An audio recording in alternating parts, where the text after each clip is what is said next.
touch. Up there. Nice. Pushes it away. The passing play can lamp up. No. Wow.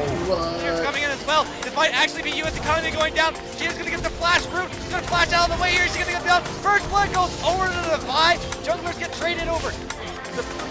But is it enough to really get into the heads of these players? It was enough to save them from making a goal, but here comes Conjure getting into the goal. Brown, what a great shot! But even the clapping hands, nice. Stormy Inferno, like a puzzle. 30 seconds left. Sean, Dr. Dag going to try to get this set up, but Coco is able to receive that in the air. Go put a shot.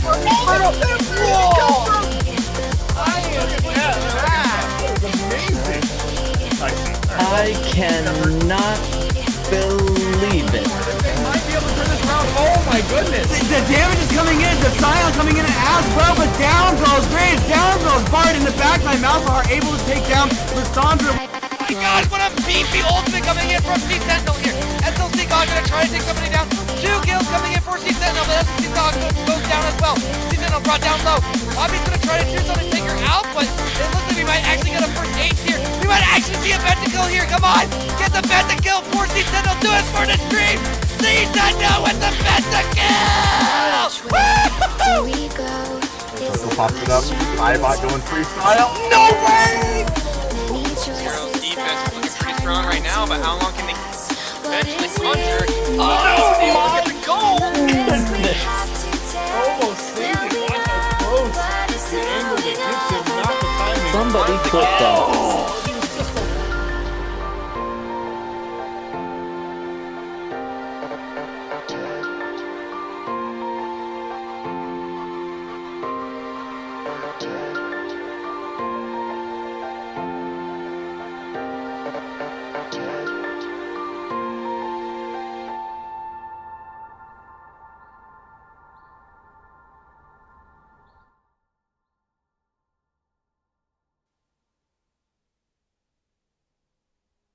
Welcome, guys. Hello, everybody, to our first week of our League of Legends competitive league here at the League Esports. I am your host, Revenite, and along here with me as the co-host tonight, I have JP. JP, why don't you go ahead and say hello?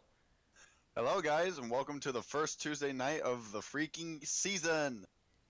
The freaking season, indeed. I'm sorry, guys. We couldn't. We don't have the video with the Alistar triple kill in just yet. For those of you guys who do not know, a specific member of Vape.io got a triple kill in a game on Alistar in a Dragon Pit. So as soon as that video comes live, we will go ahead and give that to you. So, JP. We're going to go ahead and jump right into the matchup for tonight. So, right away, we have Game 1 going to be Eclipse Fury against Spicy People eventually winning. You've seen both of these two teams kind of play a little bit, so what do you expect from this from the first matchup? I don't know, but we're going to have to do something to top last week, because last week was quite an event, but now we actually have a lot more teams than we were hoping for, which is a good thing. It's never a bad thing. So we have a lot in store. We have so many possible matchups now. Almost anything could happen. So I'm excited. I hope everyone else is excited. Let's go ahead and get this game. Absolutely. I am so excited for game number 1 started here. Later on, we will have in game number 2 will be Teriyaki Boys versus Roman Oni, sorry. Teriyaki Boys, they were briefly in our beta season last year. I think they played like maybe one game, but Roman Oni is a very, very new team. The Roman Oni team is definitely one of the higher teams that we have. The average rank for Roman Oni is actually Masters, I believe. So they're definitely one of the higher teams in the league. But Teriyaki Boys, they're composed of members from the University of Utah's varsity and junior varsity League of Legends esports team. They mostly play together for fun, but they also won the Crimson LAN event in December of 2018. So, what do you think about that matchup there?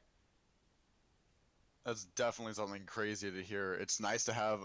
It gives us a much more wide variety of skill levels, so we can definitely tune in to see what actually happens, goes on in their minds. We will try to get some of the people in here so we can actually get interviews and see what they talk about. But it's definitely nice to have a lot more people on board with this amazing. Absolutely. So, in the last game of the night, we do have Novasphere Gaming versus Gladiators. Again, two very new teams to the league. This is the first time that we will see them in our league as well. For those of you who are interested, Novasphere Gaming do have a Facebook channel, so go ahead and check out their Facebook channel. The bio that they have put up for themselves are they were created by a guy named Anthony Tran, and the guy behind Novasphere Gaming. I forget his name. I apologize, but they were sophomores and freshmen in high school when they first made Novasphere Gaming. They didn't like the solo queue grinds very much, inconsistent teammates that they got matched up with the game, so they decided to make a competitive team to eventually climb to the top with.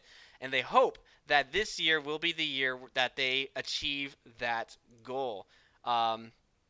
Gladiators, let me just pull up their bio really quick. They're also a relatively new team formed in their own respective organization as well.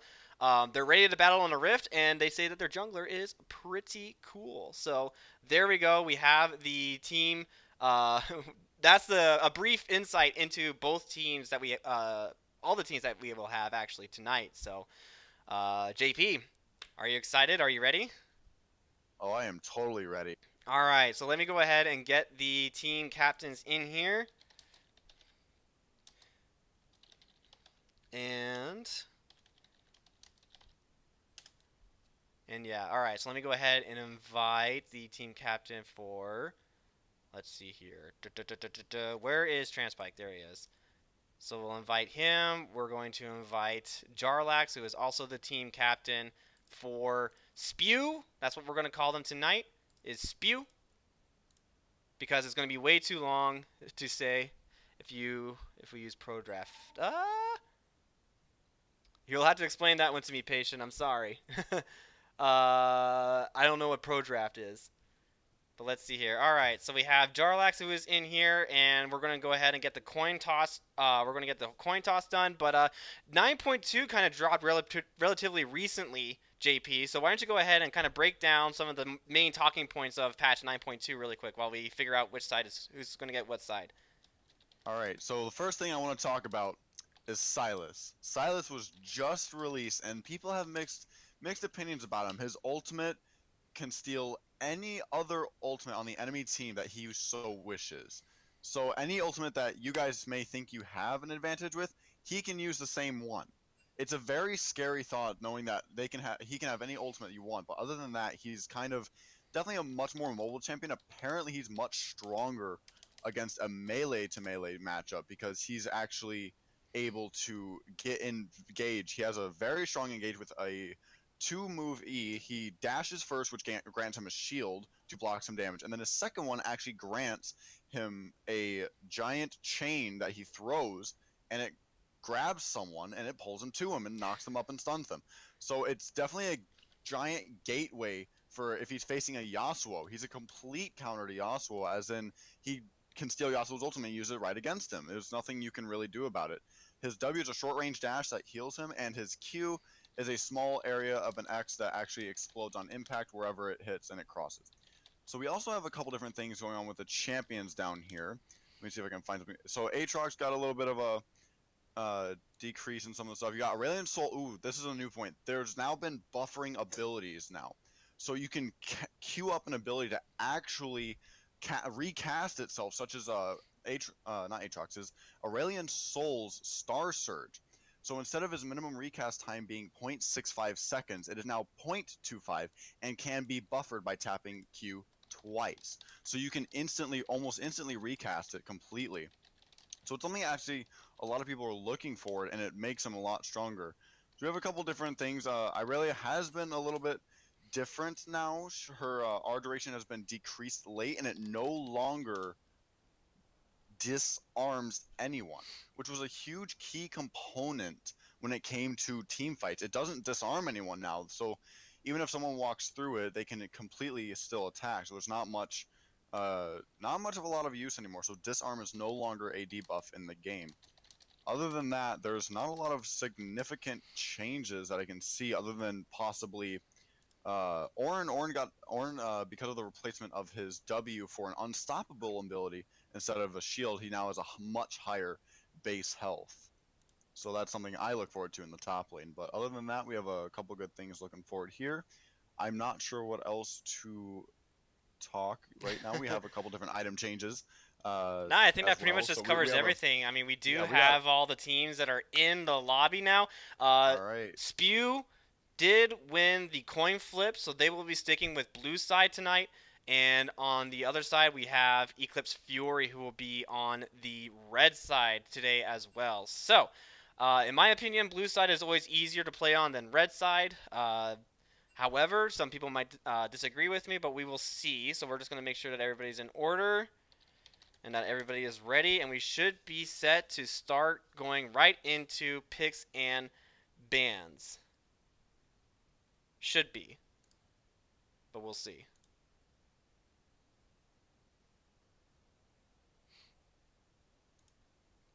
Should be. We're trying to see.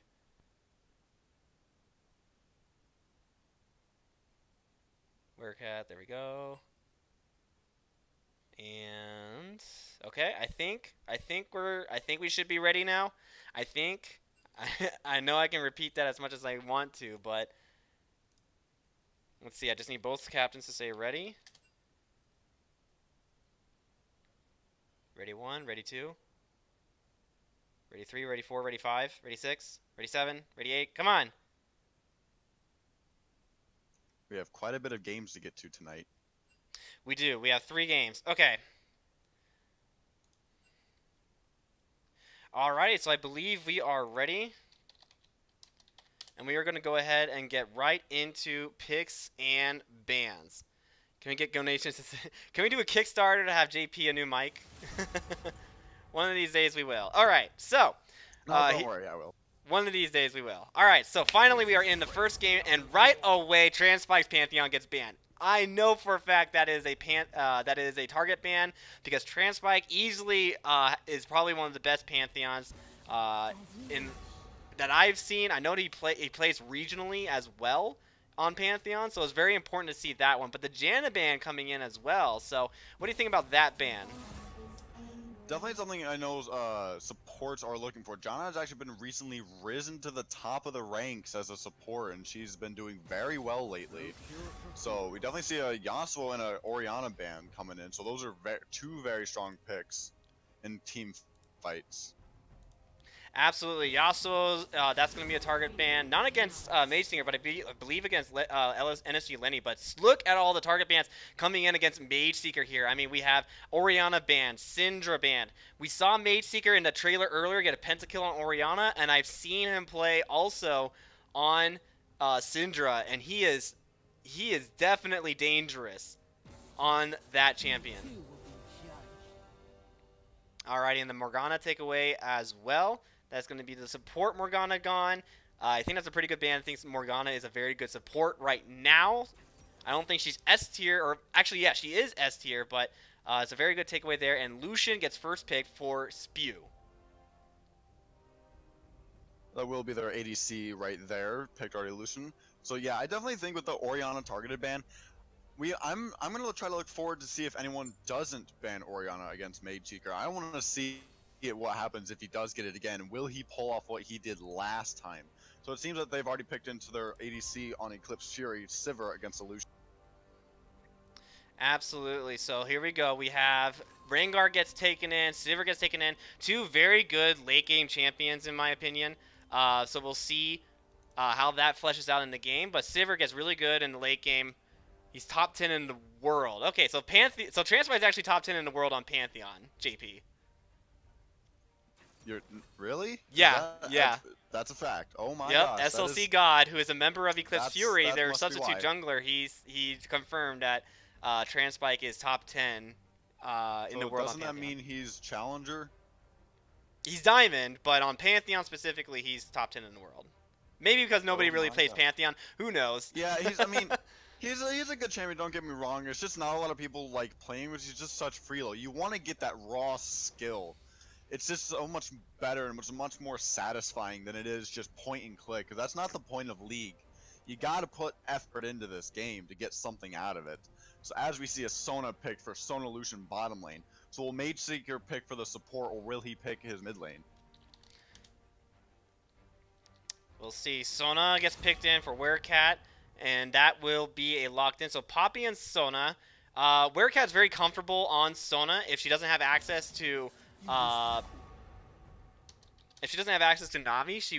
She does prefer the Sona. So a good pick for her as well. The Echo gets banned away, and Tara gets banned away here as well. So what do you think?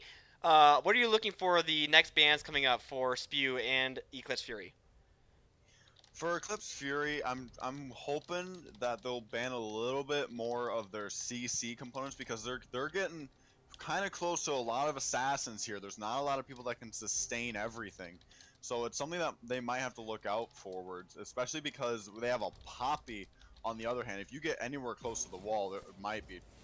We definitely see an Akali ban here, which is, in my opinion, a very good pick, with her W being able to constantly reset turret underneath of it. It's something that I don't think a lot of people look forward to, so something that maybe Mage Seeker does not want to go again. We'll see. We'll see if they continue to target ban Mage Seeker. It looks like they're not going to, because, oh yeah, that's right, they picked Ahri. Duh, I'm stupid. But it looks like they're really trying to take away as many of those picks from Magic Jason as well. But they left Pyke up. I remember seeing, I believe it was Quadra. We did see a Quadra kill on Pyke, not even actually, yeah, it was a week ago. So we'll see if they decide to pick up Pyke for Magic to see if maybe they can give him some time in the highlight reel. But Husqvarna is going to go ahead and try to pick something here, hopefully. Yes, they do pick. This is interesting, okay? So they have what? Ahri, Wait, and now they have LeBlanc. So Ahri possibly. It could be a top LeBlanc. Let's see here. Let's see here. So we have Rengar jungle and Sivir ADC guaranteed. Yes.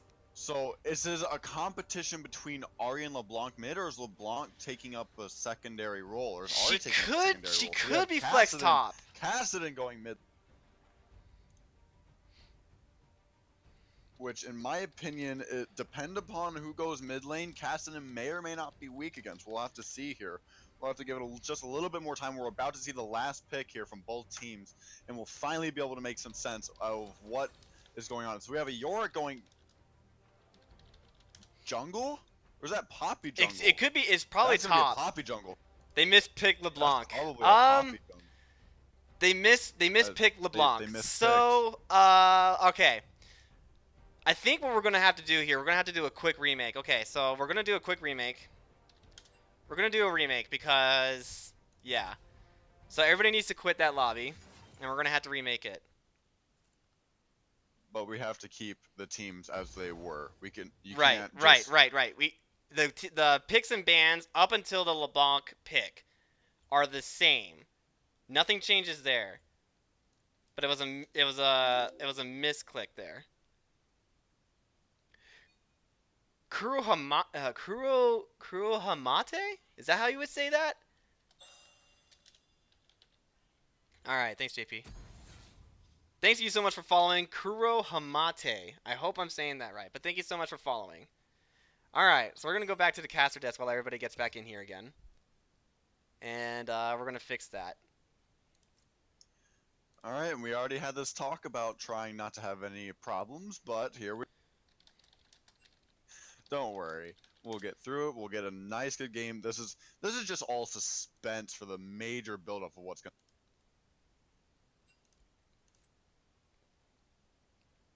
We'll have to see here. Sorry, I have Transpike on behalf of Eclipse Fury apologizes for Husqvarna's mix-up.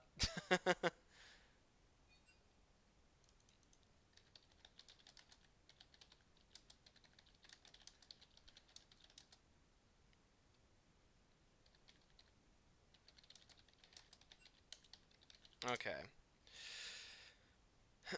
No, we're not doing. You're not doing it entirely different. It's the same. It's just the LeBlanc pick. Okay, Ahri's still the same.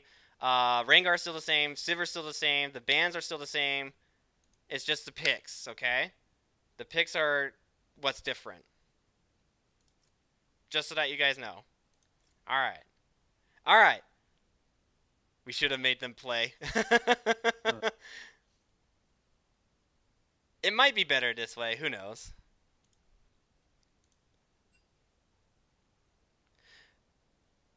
All right, while we wait, I do want to chime in here. I did just remember there is one jungler that did slightly come back from the dead that I do kind of want to see in one of these games coming up. Shyvana was recently buffed from 10 to 20% of attacking dragons. So that is something that's very scary when it comes to Shyvana being on the other side, is she can take a dragon faster than almost any other champion in the game just because of that passive. I remember seeing a dragon just first coming up, and within the next 30 seconds, it was gone. There was no one to contest because everyone else was already pushed in, low health. There's not much you can do. So Shyvana coming back from the dead, I want to see Shyvana coming back from the jungle. I want to see it. I want to see everything that she has to offer. George Shire, we only hand out mods if you do something special for us, I guess. We'll see what happens. But I know there's a lot of people that are messaging me in Discord as well that are a little concerned. So for those of you who are in our later games, it's not going to be 3 hours later. It will be as soon as we can get to it, which hopefully at most will be an hour and 30 minutes because we're only doing 3 best of 1 games on both the main stream and on the alt stream. Okay. Uh-oh. We're going to have to remake the lobby again, JP, because one of the guys can't get in. KK Hillboy. So I'll go ahead and create it. Just give me a second.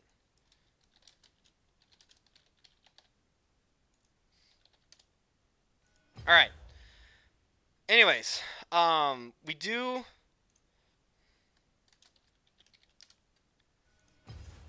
We do have we also do have each team playing 2 games tonight. So for those teams who are not on the stream right now, they will play off stream and they'll record their match win and give it to me. And that includes the scoreboard, the stats, things like that. So now we should be able to hopefully get everybody in here. Bruh. In the meantime, if you have 2 monitors, I suggest watching both streams at once. If you can. If you can. Now, we try not to go, for those of you, because we have some players who are on the Eastern time zone, we have a lot of people who are also in school as well. We try not to go past 10:30. Okay? Sometimes we get hiccups like this, where somebody messes up in Champion Select, and now we have to do like 2 different rehosts because of it. The alt stream is hosting somebody. Alright. That's not a good sound. Let me talk to... Yeah, you go ahead and message that, and I guess, let's see. We have mods. I don't know where Zakuto is. Zakuto's asleep, apparently. So there is that.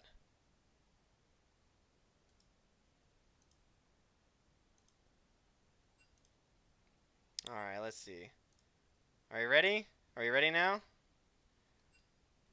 Alright, now they're ready. Okay. So now we might finally get into a game, JP. Maybe. Oh boy. Just maybe. We might finally get into a game.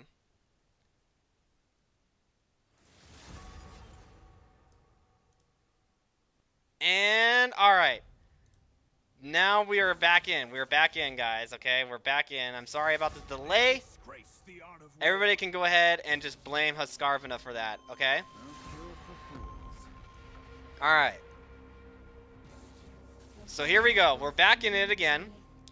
Just let me know, guys, if the music in the background, because this was an idea that was brought up to me literally in the middle, well, not really in the middle of the break, but Log brought it up and said that we should try some music in the background instead of the normal champion select. So let me know if it's too loud and you can't hear anything, okay?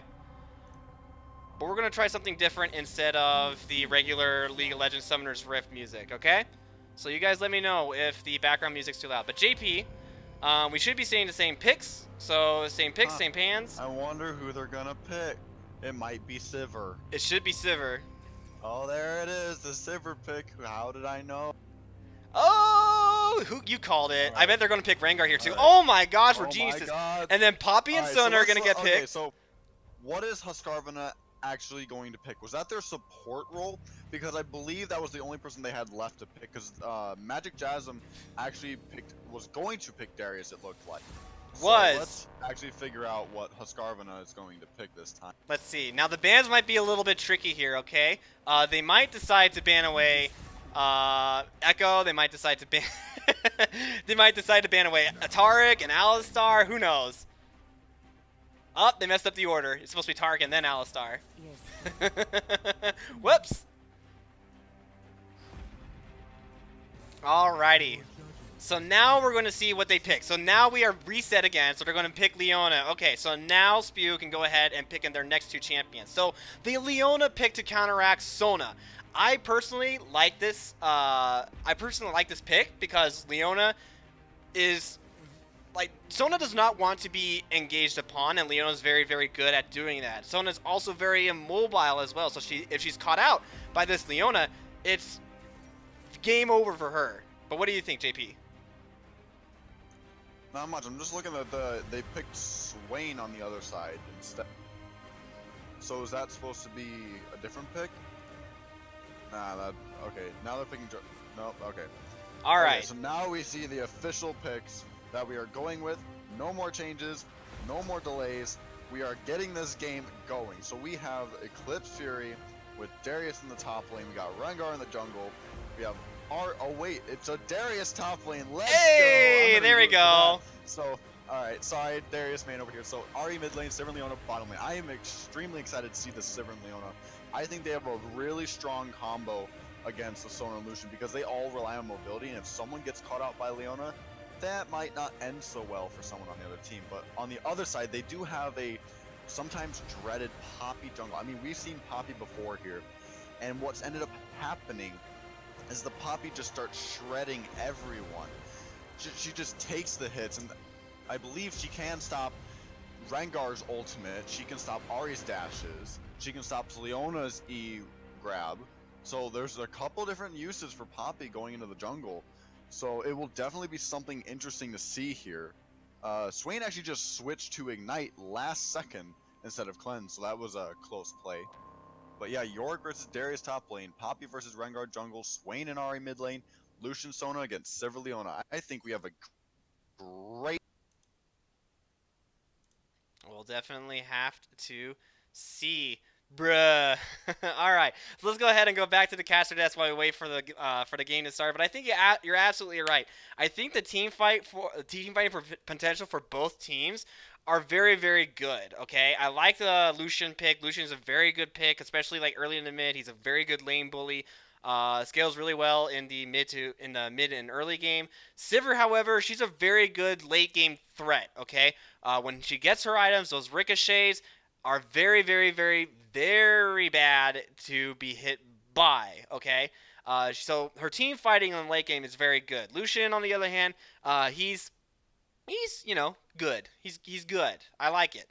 Leona on the other hand means that they're definitely looking for as much team fighting potential as they can. Sona though, makes it very difficult for Leona to try to go in, because if she can get her Q auto attacks off onto the Sivir or onto the Leona, making them very low, it'll be very difficult for them to try to even start a fight. Okay. New room. No, it's not. It's not a new room. I just cleaned up my room a little bit. SLC. Okay. Jeez. All right. I might have to do the same when I get mine. Oh, you mean the thing open? Yeah. Okay. So the door opened a little bit. It doesn't stay shut sometimes. Okay. It's not a.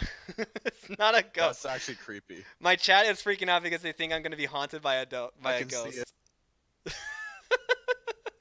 Bruh. Oh, All boy. right. So creepy door goes out of the way, okay? The rest of the team for Spew are also very, very tanky. They have Swain, they have Poppy, they have Yorick. Yorick is a very... I made my bed. Yeah, look. You guys, look. I made my bed. You see it? I made my bed. Thank you. Thank you, Wiley. I appreciate it. All right. Anyways, back to what I was talking about. All right, you guys in the chat, please keep it down. Odin, I don't want to have to temp ban you, okay? I don't want to put you on timeout. So quit trying to sneak one by us. All right. Thank you. All right. So the rest of the team for Spew are very tanky. They have Yorick and they have Poppy and they have Swain. They're very, very difficult to burst down. And they also have some really good team fighting there as well. But on the other side, Eclipse Fury, they have Rengar, they have Ahri, and they have Sivir. Ahri, she scales pretty well into the late game. She's also a very good assassin if anybody gets hit by her charm. Sivir, very good late game team fighter. Leona, awesome team fighter because of her abilities. Rengar, if he gets a lead, if he starts snowballing, he is also very dangerous. But the Darius up top, though, he's also a really good lane bully against that. Woohoo, indeed. He's also a very good lane bully for that Warwick, or for that Yorick. Sorry, not Warwick. Yorick. But again, Yorick has seen some improvements to his split pushing potential. So we'll see how well they utilize that in this game. What do you think, JP? Oh my god, and he does have I'm jealous because he has the Border of God King Darius. We are in the loading screen right now, so a little bit jealous, but I am perfectly fine. So this is definitely going to be something. Sona actually doesn't have a skin, which is kind of... Oh no! No. She foreskin Team Spew, Oh, no. unfortunately. Oh boy. Oh Alright, boy. so we have a couple different things going on here. We have definitely Poppy looking to go a bit tankier. They want to get as much tank as possible. I mean, they have a bit of a tanky team. They got Yorick and Poppy and Swain with that little bit of a spell vamp and natural tankiness, and they're just going to have Sona to back that up. Compared to the Darius, which can just lifesteal out of multiple people, and Leona just going in with the engage. I think Eclipse Fury has just a bit more engage, but I definitely think Spew actually has a bit more sustainability. So I think, like I said before, this is going to be an absolute match of a lifetime. This is going to be great. There's no other, there's so many words, I can't even say them all. Absolutely. So we'll see how they do. I mean, of course, games are not won by skins alone. I think we all know that. But we will see if the skins were enough or if they were not. Alright. So now we are loaded into the Rift. And let's go ahead and get it switched over to our game capture with our brand new overlay. Brought to you guys by OSO Soldier. This was made by him for us here. And it looks like the fewer portion of everything kind of just escaped me a little bit when I had to switch because of the team name. So let me go ahead and fix that one. Boom. Looks like they already went in for a 5-man cheese down bottom, but you got caught out by... Alright, so how's that look? Does Eclipse Fury fit in the overlay now? Yes, it does. That looks absolutely amazing. That'd be my overlay. Is that... Absolutely wonderful job, Lord. Is that Odin? Odin, are you OSO Soldier? I thought he was Ewok Soldier, so I don't actually know if that's him or not. But anyways, so we're now finally in the game here. Overlay is too big. Power is suggesting the top portion of that overlay near the items is just a bit too... You try making it an overlay, man. We had to do a lot. We had to do a lot to try to resize this, but it is definitely we like it, and we'll definitely try to see if maybe we can shorten just the border a little bit, but we'll see. Ewok, yes, it's you. Okay, so that's okay. So Odin 620. Everybody in chat, Odin 620. That is Ewok Soldier. He's the guy behind the overlay here. This was his work, so be sure to everybody just give him a clap in chat to say thank you for all of his hard work. And of course, if you guys have any complaints about it, feel free to let him know that about his overlay, okay? All right. So it looks like Octate is going to go and go for the Scuttle Crab clear, where on the other side, Nighthunter Rook is going to go ahead and take away his blue buff right away here. So we'll see if anybody from Spew knows about this, or maybe 900 Rook just went ahead and got himself a free blue buff. I don't know, but Poppy's getting his blue buff though.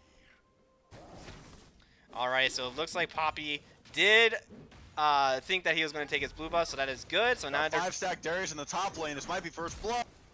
Ooh, it was really close with the flash from Jarlax. Oh, a return flash from Transpike, and that will be first blood given over to Transpike. Already flexing that Darius onto Jarlax here, but over in the bottom lane, we do have Octane who found Magic Jason, but it looks like Magic is going to go ahead and just walk right on out, and Jarlax is going to teleport right back over to Eclipse Fury Transpike. We got a lot of fights going on here, actually. Just a little bit of a skirmish here, but what do you think about that top lane battle there, JP?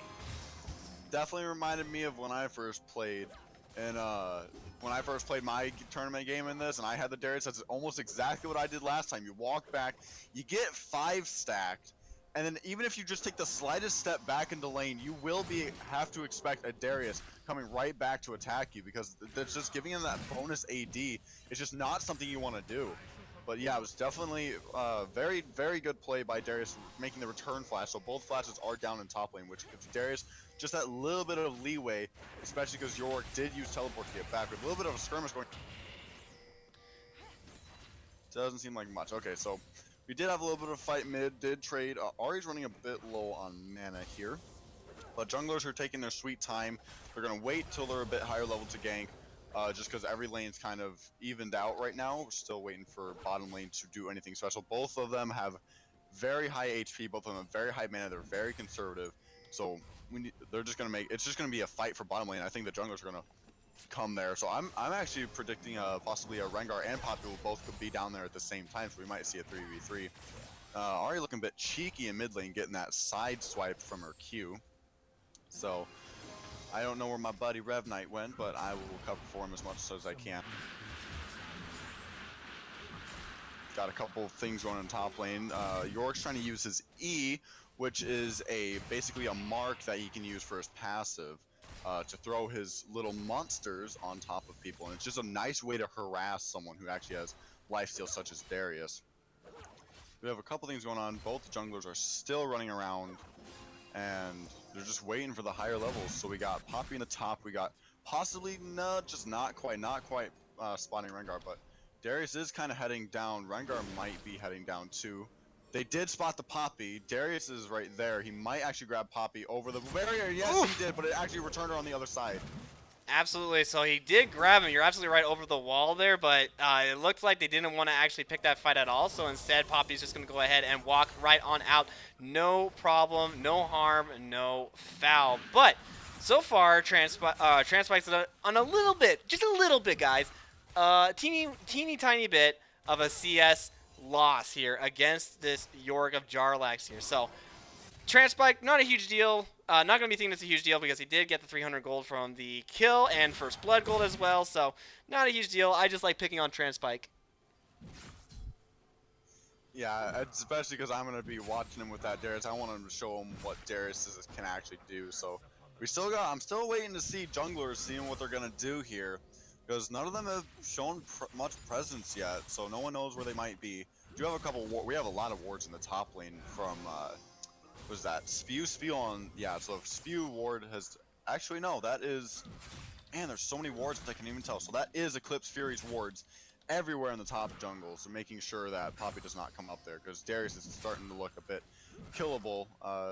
Yorick's running a bit low on mana. Rengar's nearing top lane. Might actually look for a gank up there, but we'll have to see in just a moment. He's going to think about it, but he's walking right on top of a ward here, so Jarlax should be able to see him just waiting there. Level 4 Rengar, level 4 Poppy as well, so he's going to clear out that ward. He might decide to stay here, or he could decide to try and invade Poppy's jungle yet again. But so far, you're right. Outside of that skirmish up top, it's been very, very quiet so far in all these lanes. Mageseeker does get a little bit of a harassment onto Swain, but that's about it. Over in top lane, Transpike, again, just putting the damage down onto Jarlax, but yeah, just nothing really happening yet. Because everyone just doesn't want to give up kills right now. From what I've seen, if anyone gets anywhere low on HP or anywhere low on mana, they instantly back to get back into the fight instead of staying and risking being ganked by the jungler. So that's why I think maybe the jungler's been staying. So Sivir just got her ultimate, so they are going to look to back up there and actually start grabbing some items and maybe look for an ink.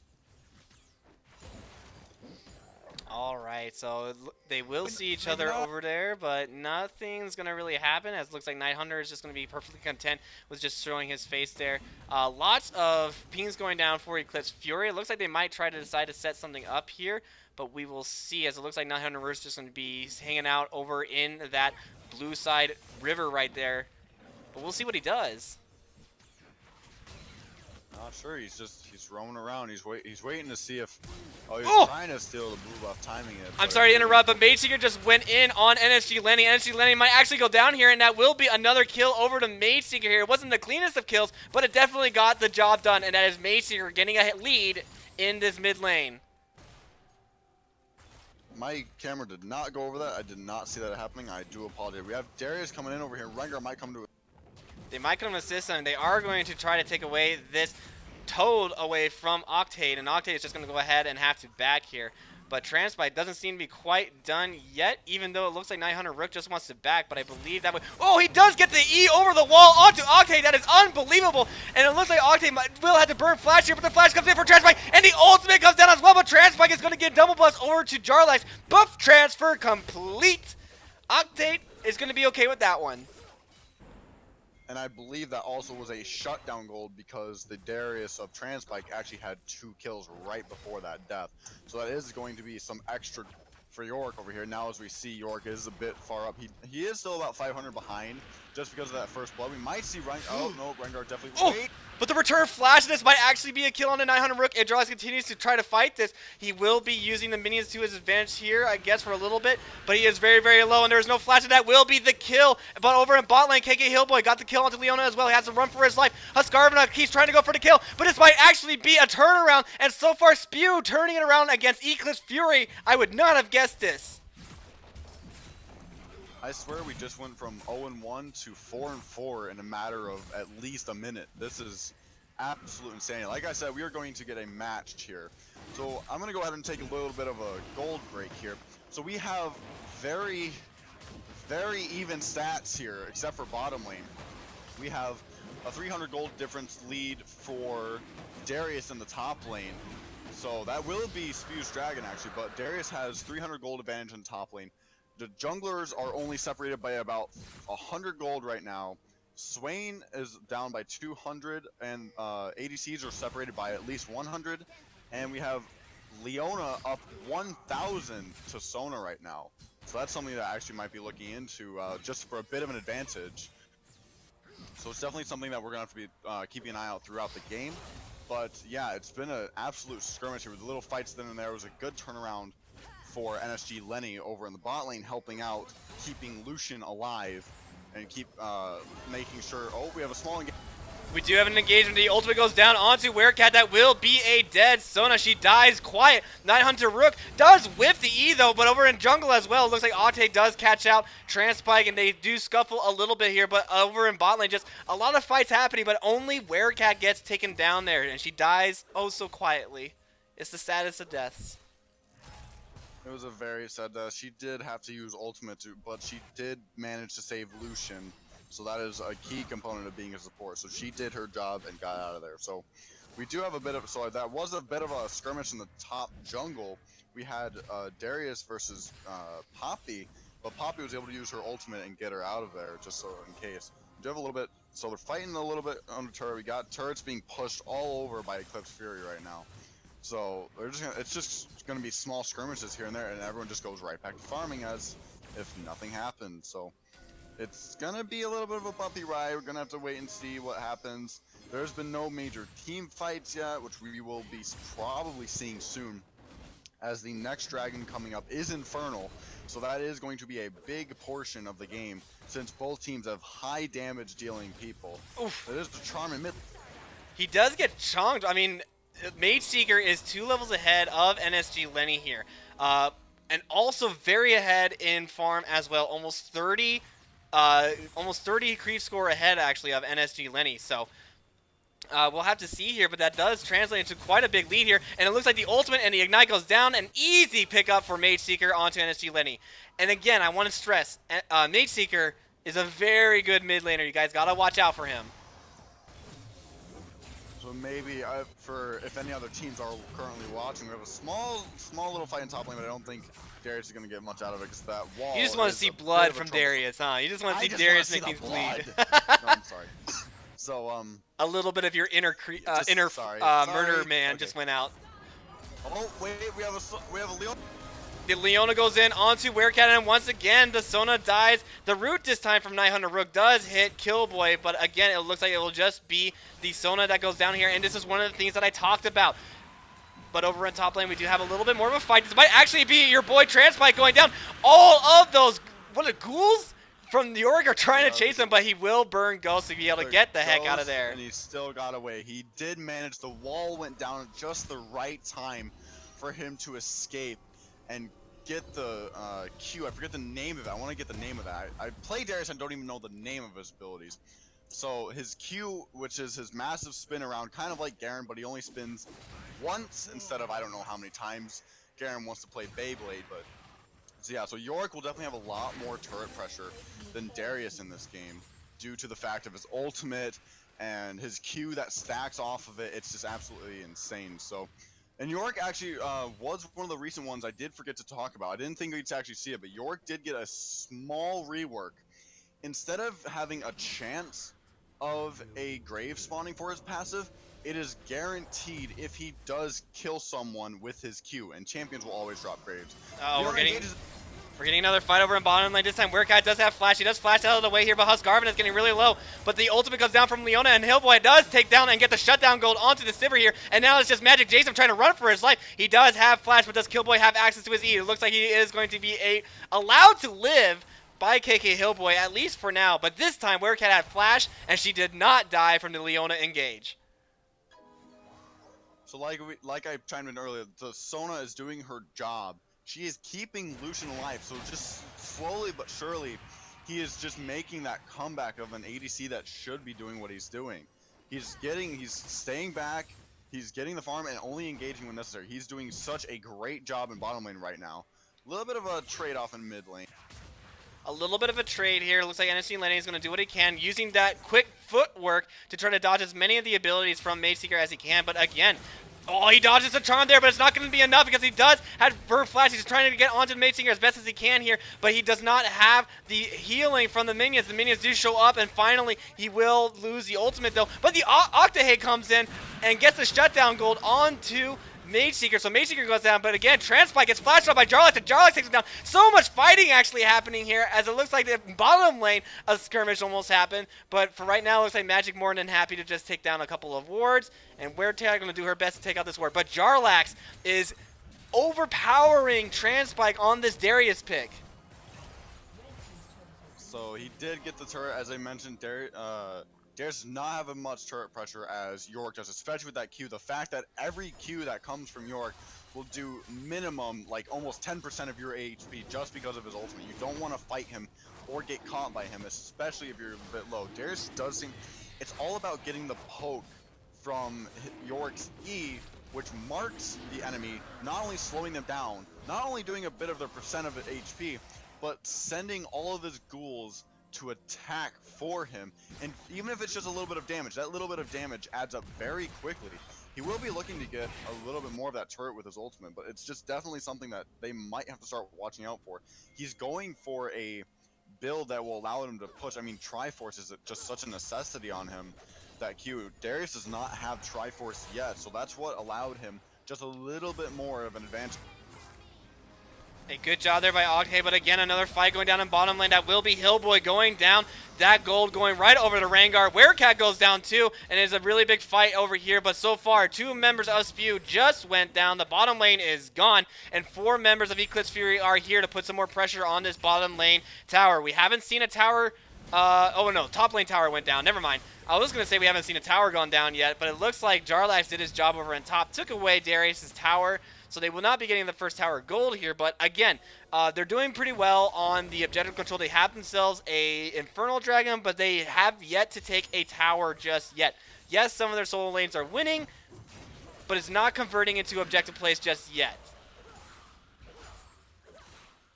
So something, like I said, so Darius will be looking to take, he did take Demolish, so he will be doing a bit of damage, and Sona and Lucian are heading up top lane to hopefully trade against Transpike, which might not end so well if he's able to stack on top. And it looks like Hellboy will try to jump onto this Transpike. Transpike 2-0-2 is forced to burn. Ghost, again, still have access to his flash if he so needs it. But it looks like for now, the bottom lane of Spew is content with letting him use his Ghost to get himself out. But again, Transpike not having the greatest day on this Darius pick. He got first blood. What do you think happened to make him go from winning the lane to losing his tower and possibly having lost his lane? One thing that I know from Darius is it is sometimes very hard to get that Q off, especially if you're just a tiny bit hold on. We are getting a fight in the mid lane here. Oh my gosh, 900 gets popped by KK Hillboy there. He goes down, and that will be the return kill from KK Hillboy. He said, I remember what you did to me last time. I am come back to return the favor, and down goes Night Hunter Rook. But continue your thought, please, JP. So as a Darius player, one thing is Darius needs to hit his Q in order to sustain on an enemy champion for minions. They have Yorick's ultimate and Shelly in the mid lane. This is not a very good thing. You got every possible pushing element here. Oh my god. And so many things are happening here. It looks like Ahri just gets completely bursted down, but the return fight is coming in for Eclipse Fury. They do lose a couple of members as well. One member after another goes down, but here comes Huskarvan. I might actually be able to get the kill on Hillboy, but is forced to back away from Jarlaxle, who is absolutely huge onto this York. Shelly and the Maiden doing their best to take down that tower. I believe Eclipse Fury will be able to hold on to it just for now, but so much just happened there, JP. Why don't you go ahead and break that down for me? I blinked and missed everything. Just turned into dust. I didn't miss everything. I watched it. It was just a lot to take in. It was definitely the first team fight we've seen, but it was a very good choose play by Spew. I just looked at the gold, and Eclipse Fury is still up by at least 1.5 K gold, so they are still in the lead just a tiny bit like that, but I don't think that matters to turrets right now. They have lost their top turret, they've lost their mid turret, and almost the bot turret. We have Yorick looking to go bottom and possibly just demolish his turret immediately. But he gets shoved back by Leona and Sivir. But it was definitely an engage in mid lane. We had a couple ultimates going off. We had Poppy stopping a lot of the engages coming from Leona and Rengar. I did see a Darius try to get his ultimate off for that reset, but it did not happen. I did see a Poppy ulting getting people off the turret to help destroy it with Shelly and Yorick's passive.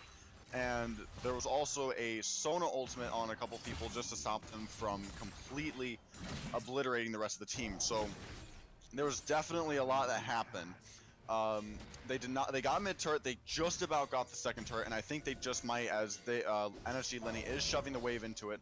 He is getting a little bit collapsed upon right now, and Yorick might be walking into a bit of trouble.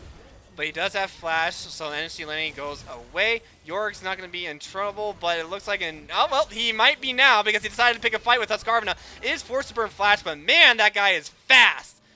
And he got out there pretty safely. Two ultimates down for that. So one flash for two ultimates. Leona ultimate and Ahri ultimate are both gone.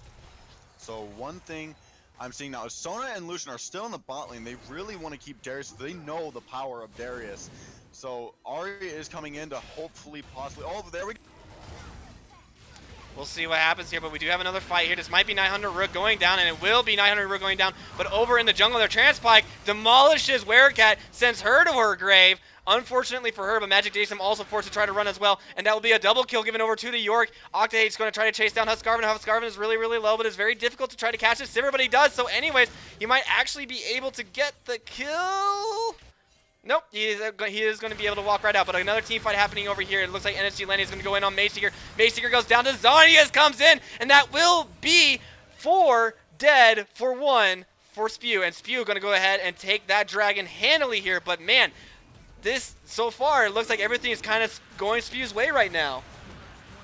It does. So we have Spew up now by, let's see here, at least 1,000 gold now. So they are 1,000 gold in the lead, changing back from 1,000 gold lost. So Darius was just about to get it. I saw it with my own eyes. Swain had stopwatch, and that just stopped every single plan that Darius had of taking down everyone, especially with the combined people coming from behind. Swain got his root off.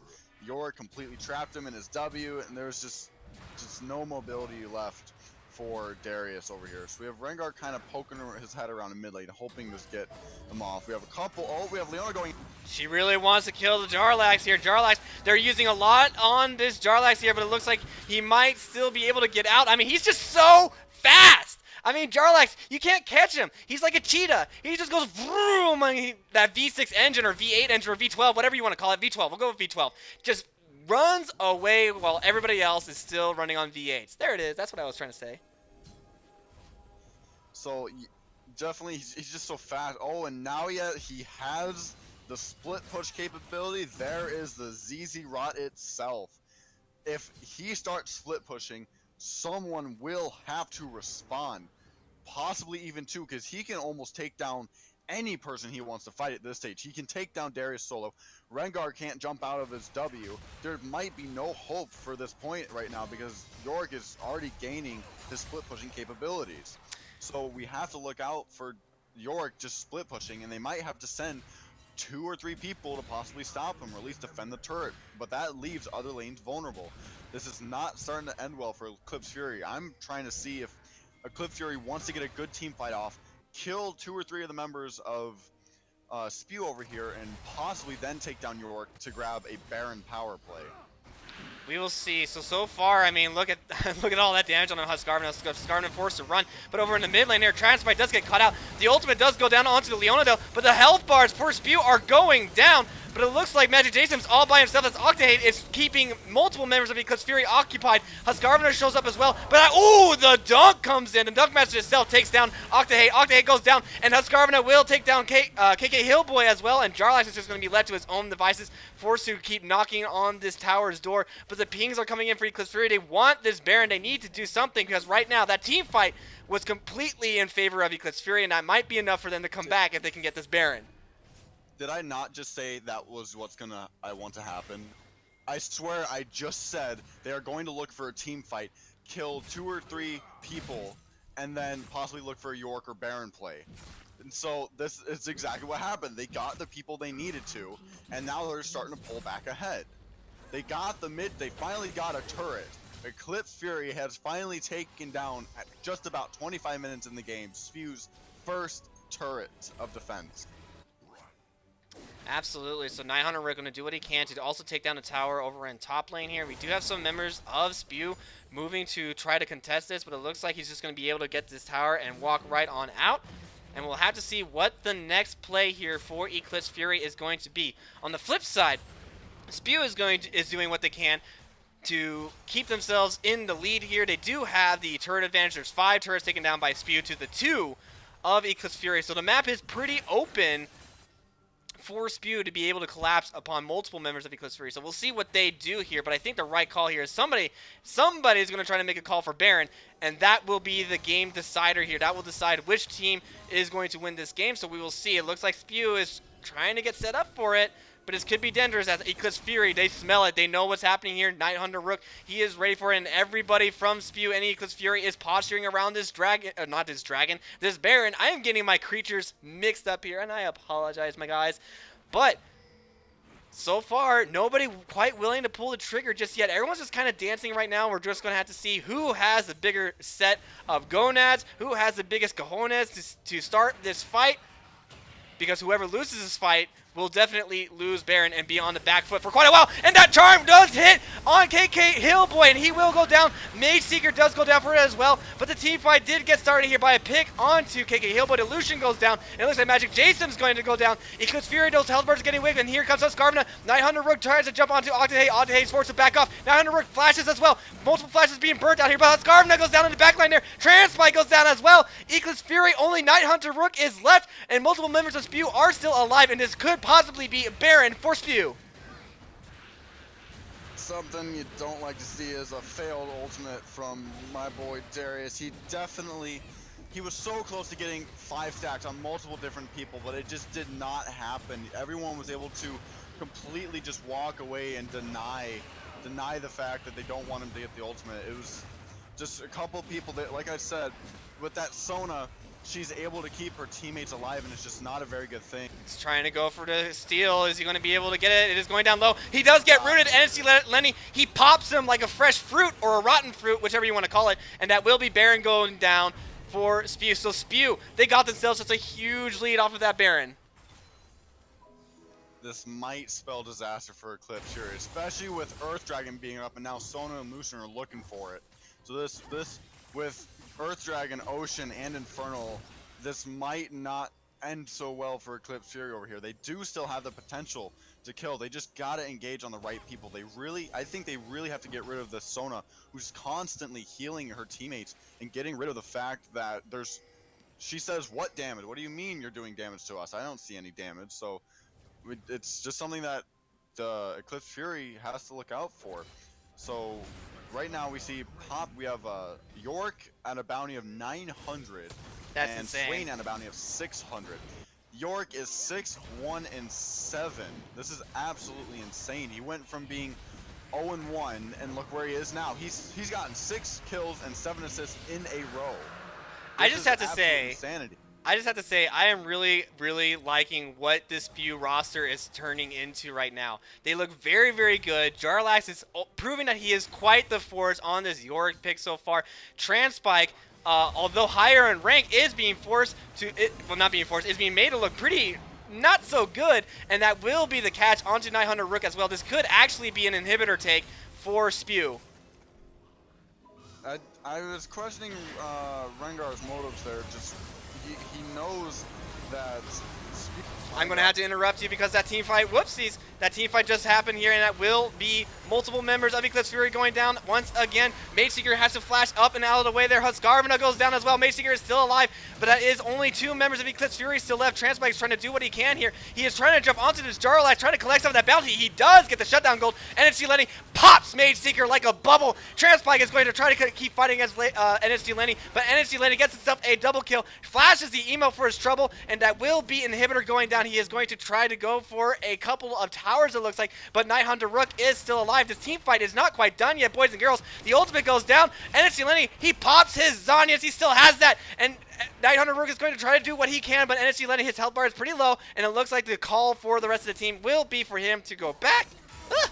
Voice is going to crack. Nothing that I can do about that, boys and girls, so I apologize for that. I'm done.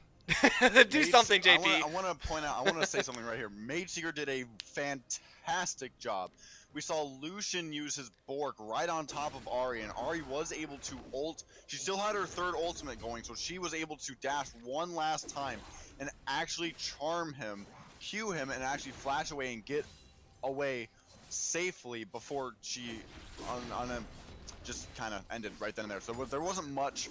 That it was just I thought it was a very well timed out play. She was able to flash right as it was possible to get out of the range of Lucian so that he did not kill her. So Yorick did end up getting shut down. One thing I did see, Darius did get his 5th stack, which gave him so much of that AD. He missed the ultimate reset, which could have completely turned the tides right then and there. If he would have gotten the Yorick right on that ultimate, there would have been a definite change. But what I'm seeing now is that Swain is the one coming out ahead here, and Poppy's just providing so much support. She absolutely is. She is picking another fight again with multiple members of Eclipse Fury. It looks like we are going to get yet another team fight happening here again. And then we'll see who goes down first. It will be Magic Jason goes down first. Transpike trying to take down Octahate. Octahate will go down eventually by 900 Rook, but all the health bars once again are dropped pretty low by Spew, and it looks like they're going to try to continue to take this tower. This team fight might not yet be done, but Werecat, she's dropped down super low by the ricochets of Husqvarna, and I believe that will be the end of that team fight, at least for right now. So, again, JP, a couple of things happen there. 2 more members of Eclipse Fury go down for the 1 member of Spew here. NSG Lenny is just doing work over in this bottom lane as well. Scarvin is just trying to pick him off, but like I said, the Swain has natural, it's not lifesteal, it's spell vamp, something that they actually removed from some of the items just because of that. They now just call it lifesteal from a. But yeah, we see Ari ulting out. We see possibly the end of the game. Possibly, but we are going to get yet another team fight here happening once again. But this time it will be Spew on the back foot here. They might have bitten off a little bit more. They get to shoot. Transpike, I'm sorry, gets a double kill. Ari gets a shutdown onto the Swain. That will be NXT landing, goes down. 900 Rook hits the root onto Jarlax. Jarlax brought down really low here, but look at all the sustain that he has. It is taking forever for him to die, but eventually Transpike will do what we thought originally would have been impossible, and that is kill the Master of Death. Well, not really the Master of Death, I guess, but one of the few Masters of Death, if you can call him that. The Gravedigger himself, he goes down as well. Something very, very well done. Rengar was able to flash and hit his empowered root from his E, and that guaranteed the kill. That was able to ensnare Yorick for just enough time for Darius to smack him and shred away his mobility that he so desperately loves to have with that 400, I believe it's 404 movement speed. But he is going to build Dead Man's Plate now with that Giant's Belt and Chain Vest, something I know too well. He's just going to be moving that much faster, and it's not something you want. A fast Yorick just rushing up to you and say, "Hey, bud, here's all my ghouls. Babysit them for the day," and then they kind of bite you and they leave you in the dust. So it's not something nice to have against you, but it's like this is starting to turn around back for Eclipse here. They are in the gold lead again. They might just end up turning around if Ari is not paying attention to their base with the Mega Minion just sitting over there. We got more Super Minions pushing everywhere. We have a lot. Actually, since they have all 3 inhibitors down, there's not much that they can do with 2 Super Minions in every lane. The rest of the team is in jungle right now. Oh, and here we go. We're getting another team fight happening right now. It will be Husqvarna that will set this one right off here. They do take the dragon over on bot side here, but the team fight is still continuing, at least for now. Transpike, he is brought down to about half here. Is forced to run away to Flash coming in from NXT landing. He does get the hook, and he does. Might actually get the kill onto Transpike. Yes, he does. He does get the shutdown onto Transpike. That will be Transpike going down, and here comes the Spew squad here, but it will be Hillboy that does get hit a little bit by Mage Seeker's charm, but Magic Jason brought down really low. The ultimate comes in from Sona as well. That will be 900 Rook. He goes down. All the members of Eclipse Fury, they are getting low, and they are forced to run back to their base. How many of them are going to be sent to Fountain? It looks like every single one, and that will be Spew taking game number 1. GG. Woo! That was one of the possibly greatest games you could ever hope for in week 1 of this awesome journey. So definitely well played by both teams. Both teams had ups and downs. Both teams did extremely well under certain situations. They both made the right calls. I just definitely think that Spew had just a little bit more sustain, just a little bit more healing, and a little bit more tankiness than the rest of Eclipse Fury, with Night Hunter Rook and Mage Seeker being complete almost assassins, and they don't have a lot of into gauge, and once they're in, then there's no going back. They might just completely end up there. So it's definitely something that you don't like to see, someone going in and getting completely shredded right away, but one team does have to come out on top, unfortunately. But both teams did very well. Both teams made the right calls. You can't ask for a better game matchup. Absolutely. So I really would like to get one of the members of the Spew squad to come in here. So let's see here. So we got Jarlax as the team captain. So shall we grab Jarlax? Yeah, go ahead and invite Jarlax to the good. caster desk, and let's see if he wants to walk us through the game there. Because, like you said, at first it didn't seem like it was really going their way. But again, I mean, later on though, as the game kept going, it really did start to look like it was going to be skewed towards sorry, excuse me. It was going to be skewed towards Spew instead of Eclipse Fury. So you go ahead and get him in here while I try to get the next game here. So let me go ahead and message our next 2 teams. That will be Teriyaki Boys going up against, I believe it was Roman Oni. So let me go ahead and get those captains in here.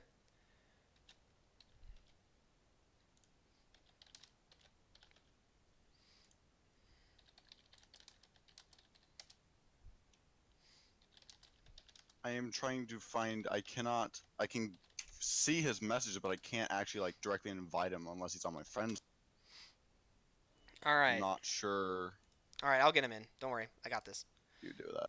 I'll get him in here. All right, so let me message. Let's see here. I got an instant invite. I am going to send it over to Jarlax. Can't see why he wouldn't be okay with coming in for a quick little sit down, talk about what just happened there. So let's get him in.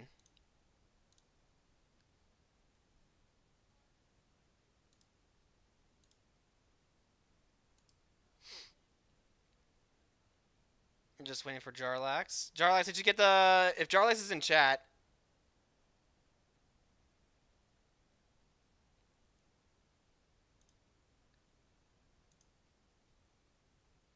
Where's Jarlax?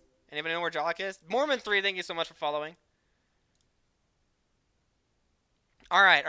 Here's what we're going to do. We're going to do a hot fix, and we're going to go to the Aquadome, okay? So let's go to the Aquadome, and now let's get Jarlax. Jarlax, you here? I am Yes, here. he is. All right, so Jarlax, why don't you go ahead and talk us through that game there? Because at first, you died in a solo kill against Transpike, and it didn't look like things were going to go well for you, but man, you really turned it around there at the end. So why don't you talk us through that one? It was like I was a little surprised by he got the 5 stacks and the flash Q, which was a little surprising, but I played Darius, so I should have known it came. So I blew my teleport early just to be in lane, and I knew I had to play passive, so that's kind of what I did the rest of the game. And being able to farm under tower I generally play tanks top, so I get used to being shoved into a tower and just farming under tower, so it actually worked out really well. And then knowing the rest of my team was doing relatively decent, and we just had good calls for when to go for objectives. And I think I know that at one point I did a ton of damage to him and made him blow his ghost to get away. And so I think that kind of surprised him when I had my ult up. It kind of changed the tide right there. Like, my ult's there, it makes, even though he has a lot of damage and Darius is just pretty oppressive, as soon as you hit 6, it's a totally different story, especially with Yorick's ult and the damage that can come out with the wall there to stop him from running away. And then not being able to move to get the outside of the queue, it makes a huge difference in those fights.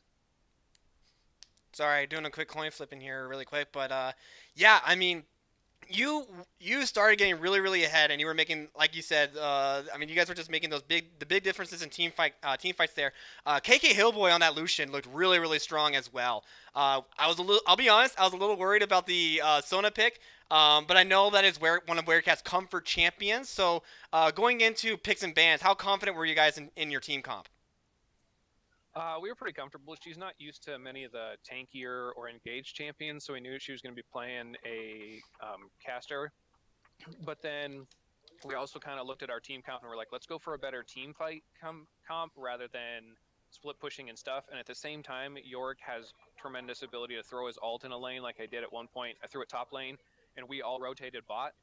And so as soon as we knew that we had somebody, it was like we saw Darius top and we were like, take the dragon. And then so we had a free dragon right there, and we just had the better fights because he has to go try and stop that ult, the Maiden running top lane. So we know that we're forcing somebody in a different lane, and just the constant split put pressure, even though I don't have to be there, is super nice now. Absolutely. So JP, do you have anything you want to ask Jarlax while he's still here? Definitely. So one thing for anyone who is trying to learn top laners, Yorick is starting to come back as a strong top laner, especially with just the tiniest bit of a rework that he recently got, and especially because Legend Bloodline got reworked too. It's definitely a much stronger campaign. So anyone who is playing Yorick, do you have any suggestions on how to fight against certain champions, such as maybe a Quinn, or how do I farm safely under a turret if I'm being shoved in? Against ranged champion, it's a lot harder. A big help is the fact that you can summon up your minions. So a big trick to Yorick is not summoning your minions every chance you get. It's waiting until you land an E on them So you throw your E, you land it, and then you summon your minions up because then they will immediately jump on that champion.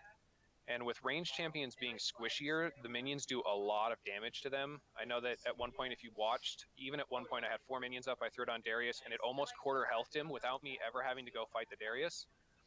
And so against the ranged champions, that's kind of the trick. You just have to play passive, get a chunk of Graves, get 3 or 4 Graves up next to you, and then when they misstep, you throw an E to slow them down, you run at them, throw a wall around them. I know that I see a lot of people, they level up Q first, and then you'll see a lot of people level E second. However, I put 2 more points into W, so you have 3 because that adds an extra point to the wall's hit points. So it forces them to attack it 3 times before they can get out, and that can make such a huge difference into a champion that wants to play at ranged when they can't get out of it because it takes them so long. So overheal is also really nice on him right now because you walk into lane, you Q a minion, you immediately get that shield right away. And so I was running overheal on it, and that constant shield, it gives you a huge amount of sustain in the lane.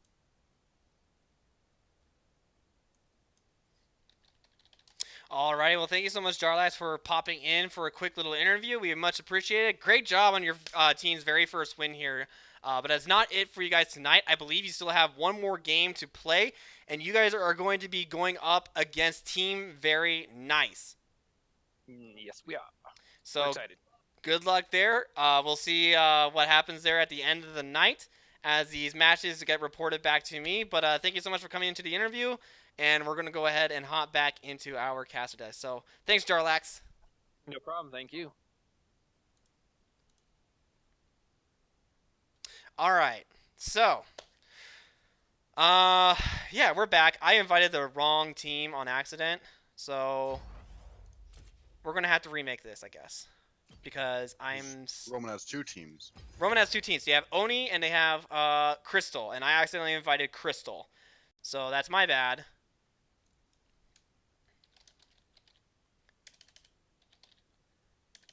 And I'm trying to get these guys in here, so... Alright, so let me go ahead and get JP back in here. I know Rain's in here somewhere. And then I need to get the info out to... Let's see. And I need to get... Where's Gluten-Free Panda?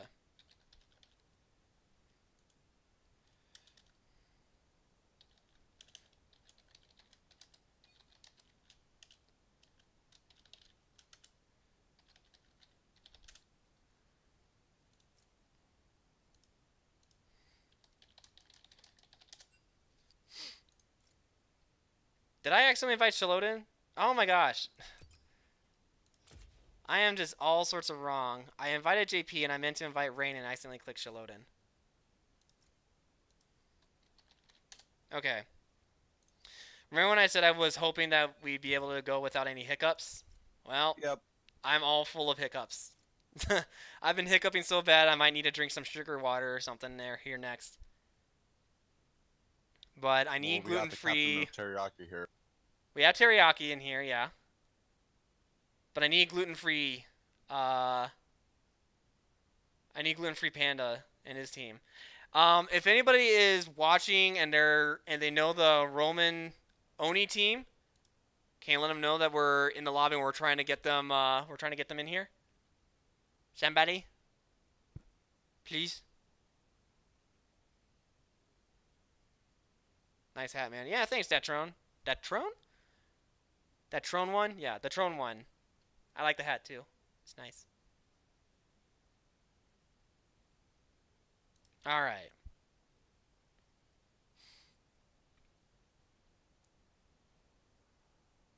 What the heck? Where the heck is Gluten-Free Panda?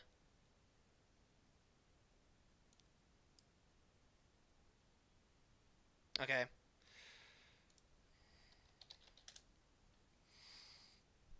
So yeah, that's what we have to do. JP, by the way, you were right. Yeah. All right, that's a good idea. There he is. Gluten-Free Panda's in. There. All right, so there we go. All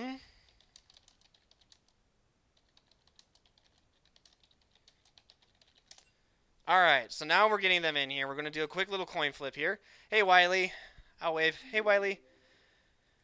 Heroics 4. Thanks so much for following the channel. Hope you guys like it.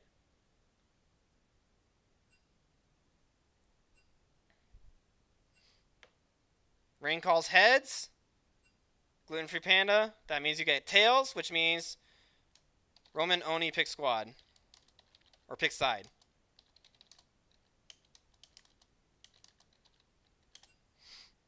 So Roman Oni picks their side, and once they are all done and set up, we're going to go right into the picks and bans. And then we'll get the second game of the night started. Third game will be coming up shortly thereafter between, I believe it was Novasphere Gaming and, gosh, I got to remember my own notes. Excuse me. Gladiators, I think? Novasphere Gaming versus Gladiators. Yeah, is live. Gladiators. And that will be our next one.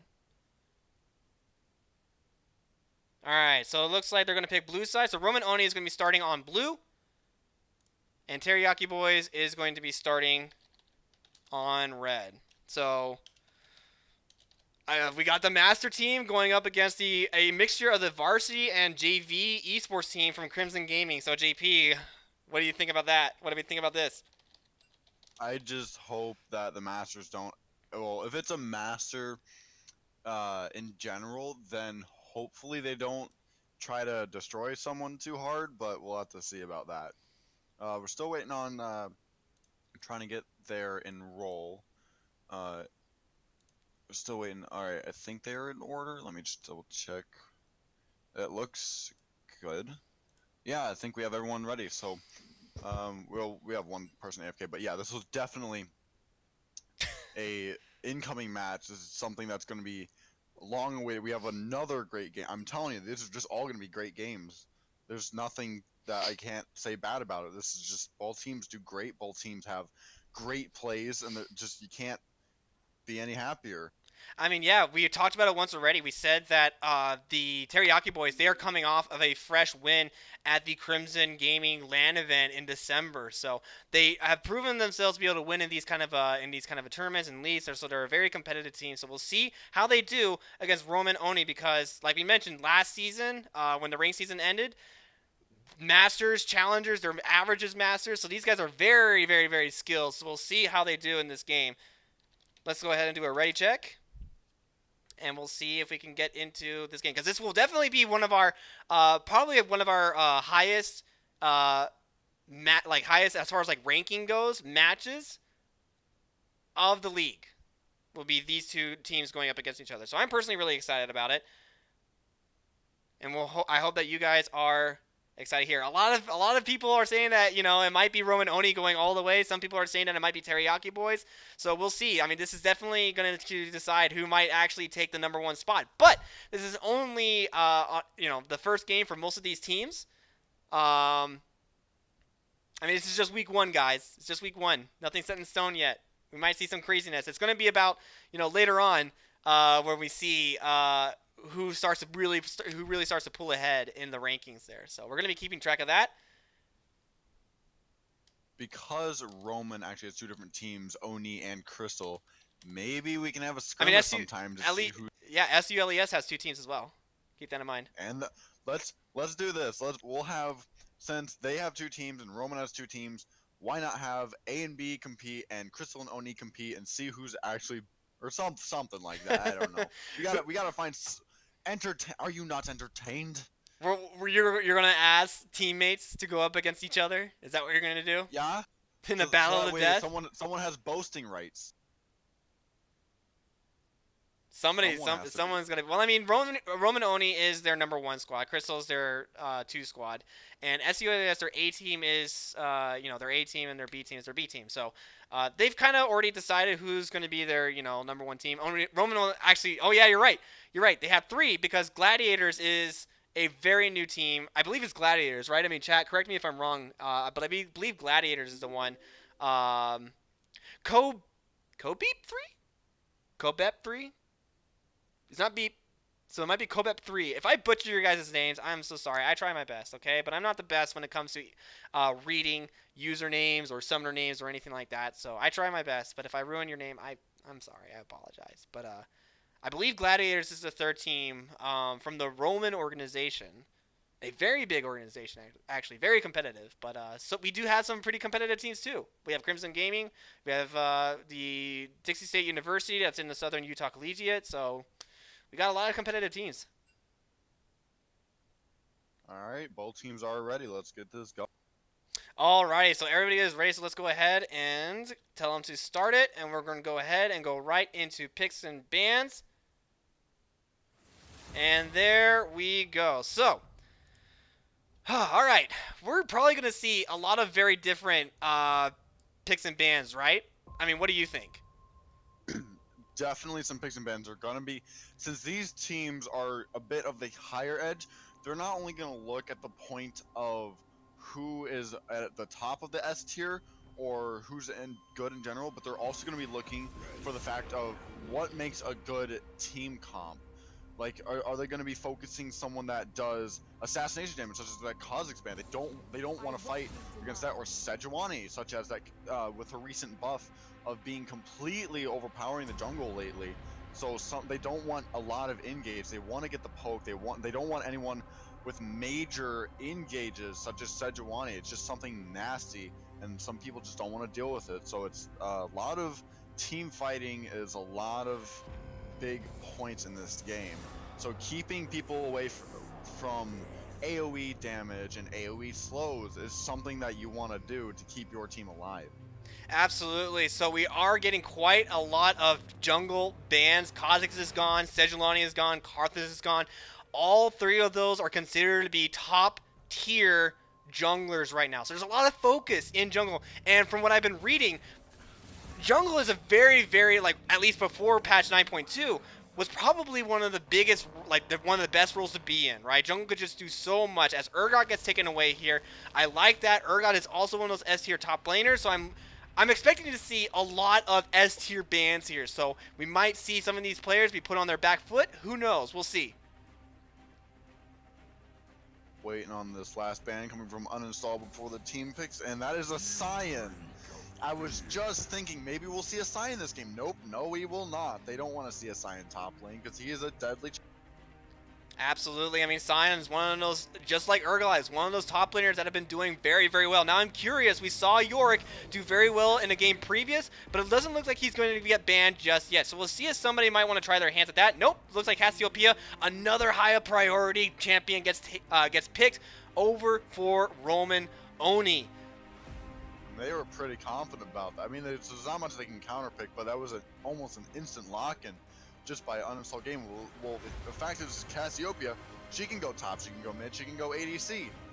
She doesn't care. She can shred any lane she wants. It's something that they have to be afraid of. So anyone that is relying on dashes such as Aatrox might not be the best pick against Cassiopeia. If Cassiopeia is going top, she can stop his dashes and complete engages. It might not spell too well for Aatrox. Aatrox could also be flex mid though, and he did receive a couple of nerfs this patch as well, but it didn't really seem to kind of knock him down too far. He's still considered by many to be an A tier laner, but we'll see. He could be flex top, he could be flex mid.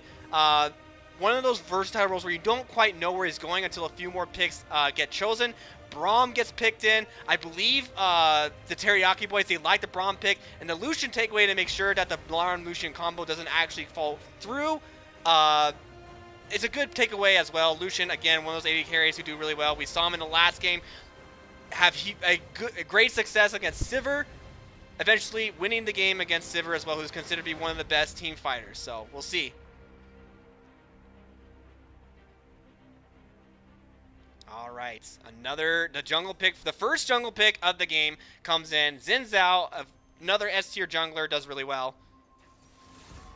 And the Ezreal pick. ADC in the bot lane. So let's go ahead and talk about what happened last time we saw Xin Zhao. It was against a Darius against the top lane. I don't remember who played him, but Xin Zhao did not stop coming top lane to fight the Darius with Hail of getting that instant knockup proc.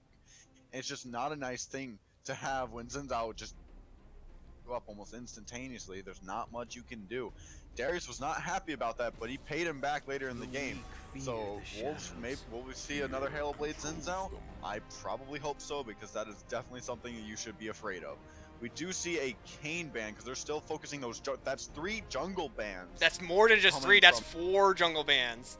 That is true. I have played Cyan jungle, and let's just say Sajilani's gone, Kha'Zix is gone, Karthus is gone, and Kayn's gone. This is a lot. Who are they going to ban now? That is a Vladimir. Vladimir is recently going to be coming back too. They don't know who their top laner is. It could be Cassiopeia still. But Vladimir, with his constant lane sustain, is absolutely insane. So we have another Oh my jungle gosh! ban. So What is much this? jungle Who- priority They here. want to keep Drakkar. They want to shut down Drakkar. They don't want Drakkar doing anything. They want to keep the jungler away. That's absolutely insane. Is that a Jax jungle?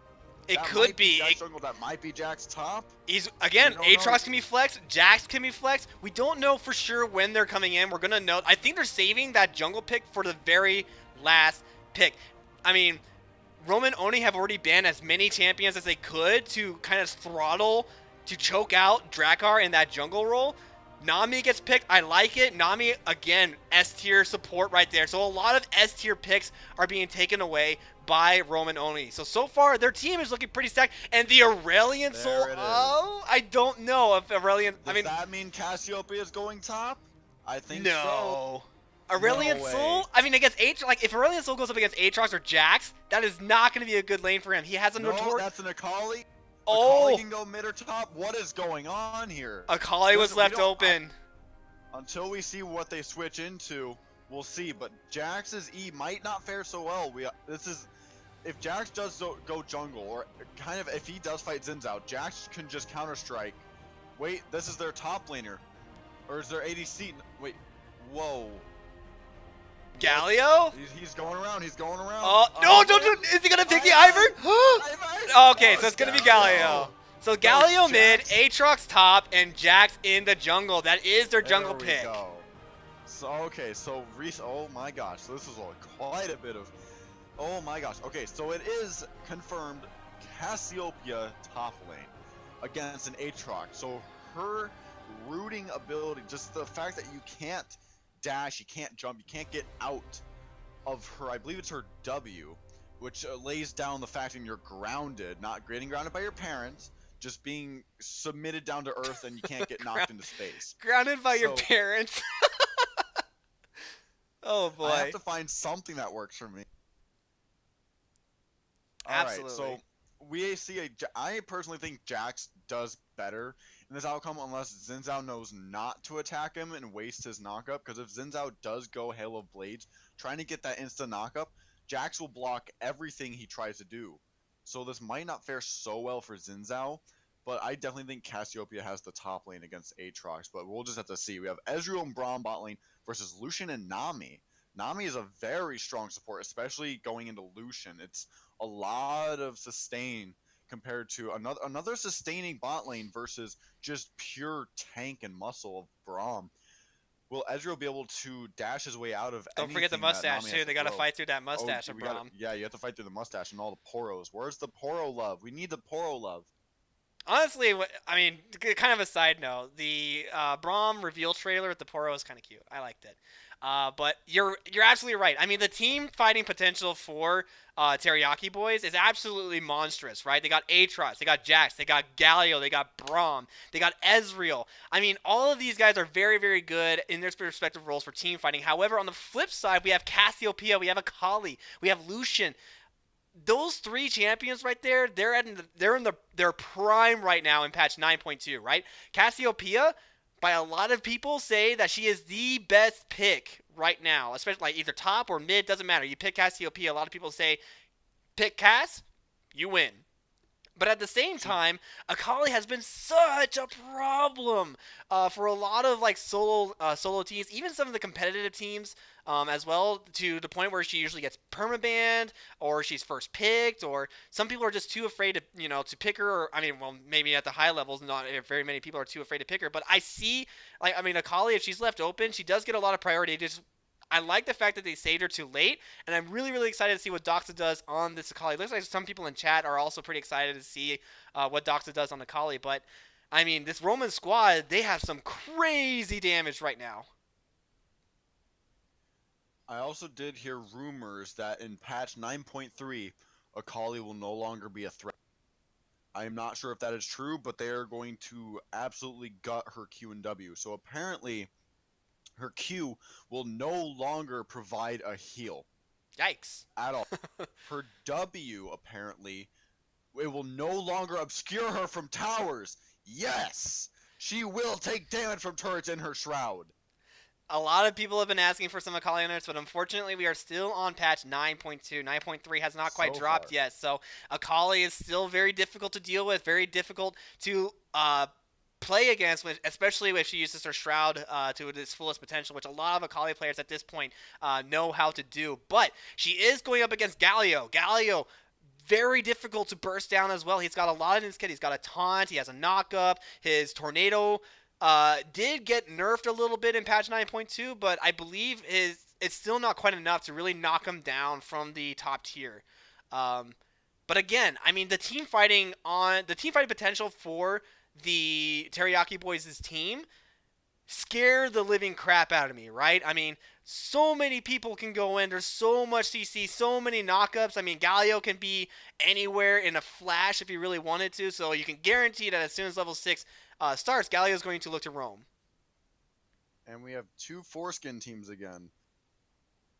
Cassiopeia top and Galio mid. But, You know, like I mean, said, five skins is honestly it's kind of it's boring, you know. it's overrated. We like having So, a bunch of yeah, foreskins. Yeah, so Patient T, yeah, his damage pretty much did get nerfed. They took a lot of his AP ratio away, and they did up his mana cost of almost every ability. But like I said, we have another Halo Blade Zinzao coming out over here with the fact that it's just going to instantly knock you up. So someone, especially, he might be looking for a cheesy level 2. They might just focus down Aatrox top lane, in my opinion. With Cassiopeia being able to ground him, he can't flash away, he can't dash away.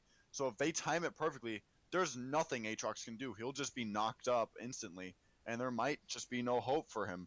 But like I said, Jax, also bringing Halo Blades I see here, might pose a major threat to Zinzao, so we will just have to see how this plays out.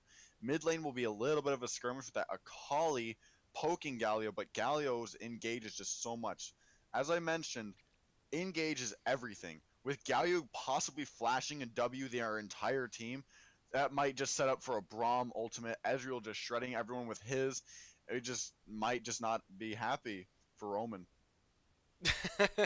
I thought it was a Christian haphazard. I mean, we can't predict what's going to happen. I mean, some of you guys saw earlier, chat got a little, hot and heavy earlier. But you know, I mean, it just kind of happens. But we are trying still, if you can believe it, to be a family-friendly stream. Trying very, very hard, but naturally, sometimes it doesn't quite go our way, the way that we would want it to, at least. But we are now finally going to be in game here in just a second. Just waiting for a couple more things to load in. And then we're going to go ahead and get this game of Teriyaki Boys. Whoops, that's not the right capture. That's the right capture. My bad. Everybody saw the weekly matchup there, but we didn't miss too much. But it will be Roman only going up against the Teriyaki Boys in week number 1. This is the first time these two teams have played against each other, and I am super excited to see what they can do here. So, JP, looking at these two team compositions, what do you think the win condition is for Roman Oni, and what the win condition is for Teriyaki Boys? Personally, so let's talk about Roman first. Roman Oni is I believe the master team, right? Yes, they are. Okay, so let's talk about this. This is a master team. They know what they're doing. They have to know. Ezreal's just gonna get that little cheat there. Does Ezreal? Yes, he does. He has Slefto, and what did he get out of it? Probably 5 gold. So their win condition will probably be take out Galio. If they take out Galio, their threat of being completely taunted away with his W and engaging on a Braum ultimate might not happen, especially with his flash engage with his really popular is just a flash W, and it can taunt an entire team in a matter of half a second.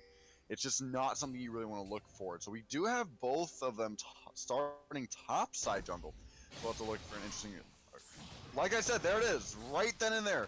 Galio with that engage already almost chunking Akali for half of her HP. Just not something you want to see there with Galio still hurting people. I think she's still gonna be fine though, mostly because she still has that heal on her Q, so she'll be fine. She'll be able to get that back. But interesting, I don't think I've seen fleet footwork on Akali, so that's kind of interesting. I kind of like it actually. Definitely a lot more sustained because she knew she was going up against Galio, who does deal quite a bit of damage still. So she's using it for lane sustain, which I don't think she's actually bad about that. She's I think it was a very good pick. But Teriyaki boys win condition. Kill Cassiopeia. That's really it. You stop Jax's dash. You stop Galio's dash. You can't. Literally, you can stop everyone's dash on the other. All right, so we lost JP there for a little bit. Apologies. Sorry, I let go just to try him out because I saw a little bit of a skirmish going in bottom lane. We had Ezreal flash and heal away. We had Nami flash and ignite. So we still have Lucian's flash and heal, and we have Braum's flash and ignite. Over in mid lane, it looks like Eviction is going to go in on Doxa. Doxa using that Shroud to keep himself invisible, though. But we are seeing a little bit of that problem there. Doxa is brought down to less than half by Galio. Galio looks to be pretty firmly in the lead here, but how much, like, he has to watch his mana bar just a little bit because Akali, she does have her energy, which recharges a lot faster than mana does. So Install Game does skirmish a little bit with Rain over in the top lane here, and it looks like Gluten Free is getting ready to get a gank onto Eviction here. So we'll see how long does he want to wait to be able to push this trigger here. It looks like he's just going to wait for maybe a couple of abilities. Oh, this is really, really patient here with Gluten Free. He does show himself finally to Eviction here. He jumps in onto Eviction. Eviction's going to go right in onto Doxa. That is first blood going over to Eviction. Drakkar here. He is ready. He snipped out that one, and that will be first blood going to Teriyaki boys. Beautiful play. Right then and there, the flash W taking away the taunt of any engage of abilities just to stop them. So it was definitely a very well played by Galio, and Galio was the one who soloed that one. Jax did come in for reassurance, and Xin Zhao knew to run away. Good thing Xin Zhao did not actually keel over to Galio, otherwise he would have had double. And I don't think Akali would have been happy with that. So we see him already grabbing Hex Tech Revolver compared to Akali's Amplifying Tome Ward and another health potion. So it's not gonna fare well with Akali for a little bit. So Xin Zhao is going to be looking to camp mid lane a little bit. We have Aatrox and Cassiopeia still in the top lane. One thing that Rain might want to do with his Aatrox, abuse the fact that you don't have a secondary bar. Just like right now, she's running out of mana, and that might pose a threat right against him. So he's definitely going to be looking forward to pushing his advantage when she is low on mana, as she will not be able to do much with that. But look at this. Bottom lane. Huh? Go ahead. I was just gonna say Doxa and this fight again, this battle between Titans, Doxa and Eviction. Doxa on this Galio trying to keep this Akali shut down, prevent Doxa from getting too far ahead here. Credit to Doxa though, despite going down in the kill, is still relatively even in farm. So that's good for her to stay even, but at the same time here, I mean, I just can't wait to see what happens here. But it looks like Drakkar and Gluten Free Panda are just going to say hi to each other for a little bit. Then they're going to walk away here. But these guys in mid lane, they just do not want to stop fighting each other. I mean, Eviction, he is running pretty low on his mana bar, though. So that's good for Doxa. It does give him a little bit of breathing room. But I just love the fact that these two guys are not afraid to go at each other as hard as they can. I love it. It's the fact of the advantage of an energy bar over mana, especially since Eviction did get the first blood, which is nice. But if she constantly uses to poke him down, the fact that she's able to heal off of fleet, look at that, she's almost back to full HP with that fleet footwork and Q of hers. So that's something that is definitely looking forward to. Eviction's trying to do what he can, but it's just not enough. We're getting another ping over in the river, and if you guys take a look over at the bot side here, we have Shimotora and we also have Turk. They are running around in the jungle of Teriyaki Boys. It looked like they wanted to try to just get some early warding down done, and they do. They have 2 really good wards on this Jax. They know exactly where he is, so it looks like Jax is just going to be forced to just keep farming because these guys know exactly where he is. Other than that little fight in mid lane, it's been completely quiet. We have had, well, I mean, there's been small trade-offs in top lane. Aatrox is actually beating Cassiopeia in farm right now. I was not expecting to see that number. Well, it's to be expected until Cassiopeia can go back and get her later. tier. Because once she gets her tier, she'll be able to get that Which mana she does. sustain. She has tier. Yeah, she got that, and now she has a little bit So. better mana sustain. So now she is able to spam her abilities a little bit more. It looks like Doxa is going to try to jump right on top of Drakkar here. It's taking advantage of the fact that Eviction has 0 mana and also no flash. So it's going to be very difficult for him to get onto Drakkar. Drakkar takes a huge amount of burst there. Will also go down, and that is Doxa getting a kill for himself on Drakkar. Galio, it was just such a sad engagement. It was so sad for Drakkar over there in the Jax jungle. Just his E did not land to stun Akali, and Galio had no way of getting over there to help quick enough. So Akali, just barely managing at level 6, was able to pull her advantage off on Jax and get another just small advantage on. With that 1 kill, she is now 100 gold in the lead of the lane. So and now look at this. she You is mentioned going to be earlier pulling that Cassiopeia was behind in farm. She has now brought that CS differential to a close here. So like I said, once she got that tier, she's able to use her abilities to be able to get the, to be able to finish off those minions. And now she has pushed Aatrox all the way back into his turret. Something that spells disaster. Look, nope, now this is going to be... You said it was a battle of Titans mid lane. We're just going to find out top lane too with Cassiopeia going Aatrox. They just deal the damage and then they just heal it. Both sides are just dealing damage and just healing it back. There's not much else to be said. With Cassiopeia's, I believe Cassiopeia does heal. I know Aatrox does. I know Xin Zhao does. I know Akali does. I know Nami does. There's a lot of heals and sustain in this game right now. It's just going to be a game of who can do it better.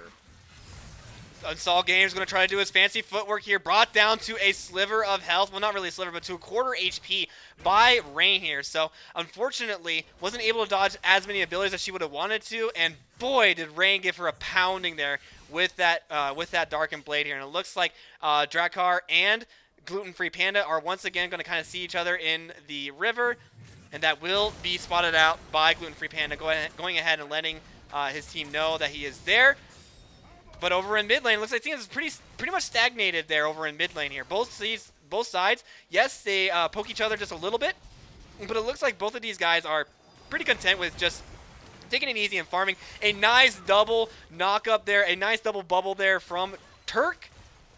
And this could be first brick. Yep, so that will be the first brick going over towards Shador. But the ultimate coming in from Physics, they really want to go in on these guys. 2 flashes get burnt, and this is why, because Rain and Eviction are now here. That will be the Lucian going down. It could also be Turk going down. She does not have flash, and that will be an easy double kill cleanup. The collapse from U of U, or not U of U, I'm sorry, I shouldn't say that, but Teriyaki Boys is going to be good, and there are 5 people in this bottom lane. 2 of them go back, but this could actually be first tower taken by Teriyaki Boys, and if that's the case, that will be a huge gold lead given over to Teriyaki Boys, especially for this Ezreal. I don't think it's gonna be. Yeah, they're already gonna head back off. They don't have enough damage. The turret's resistance are insane right now. They have 2 people going mid lane. I thought they were gonna go for Dragon for sure, but it was definitely surprising to see that Galio ulted Braum. I didn't see that Braum was ulting and he just flashed in and after he missed. I'm like, what is he doing? And then it made sense. Galio ulted in, and then Ezreal ulted. They got pretty much every ultimate there from Teriyaki, so now they're going to look to actually, Roman's going to be the one that looks to take the dragon here. It does. It looks like Gluten-Free Panda is going to go ahead and take that one, and it will be a little bit of a skirmish here over in mid lane. Eviction is once again beaten up onto Doxa here. Drakkar is not too far behind if they want to keep fighting in this, and it looks like she will use her kill to be able to get out of there, but that will be the dragon going over towards blue team. But we're getting quite the collapse here, actually, as we might get another team fight here. The flash coming in from Eviction. He is brought down pretty low here, but he will survive, at least for now. So that will be a flash. There's still 4 people mid lane. The bottom lane is going to have to respond to something that actually that's going to be first turret. If no one's responding, that's first turret. It looks like the call was for bottom lane to kind of stay where they are, and they will. I don't think they'll lose it. Eviction might pay to sacrifice here. Yes, he does.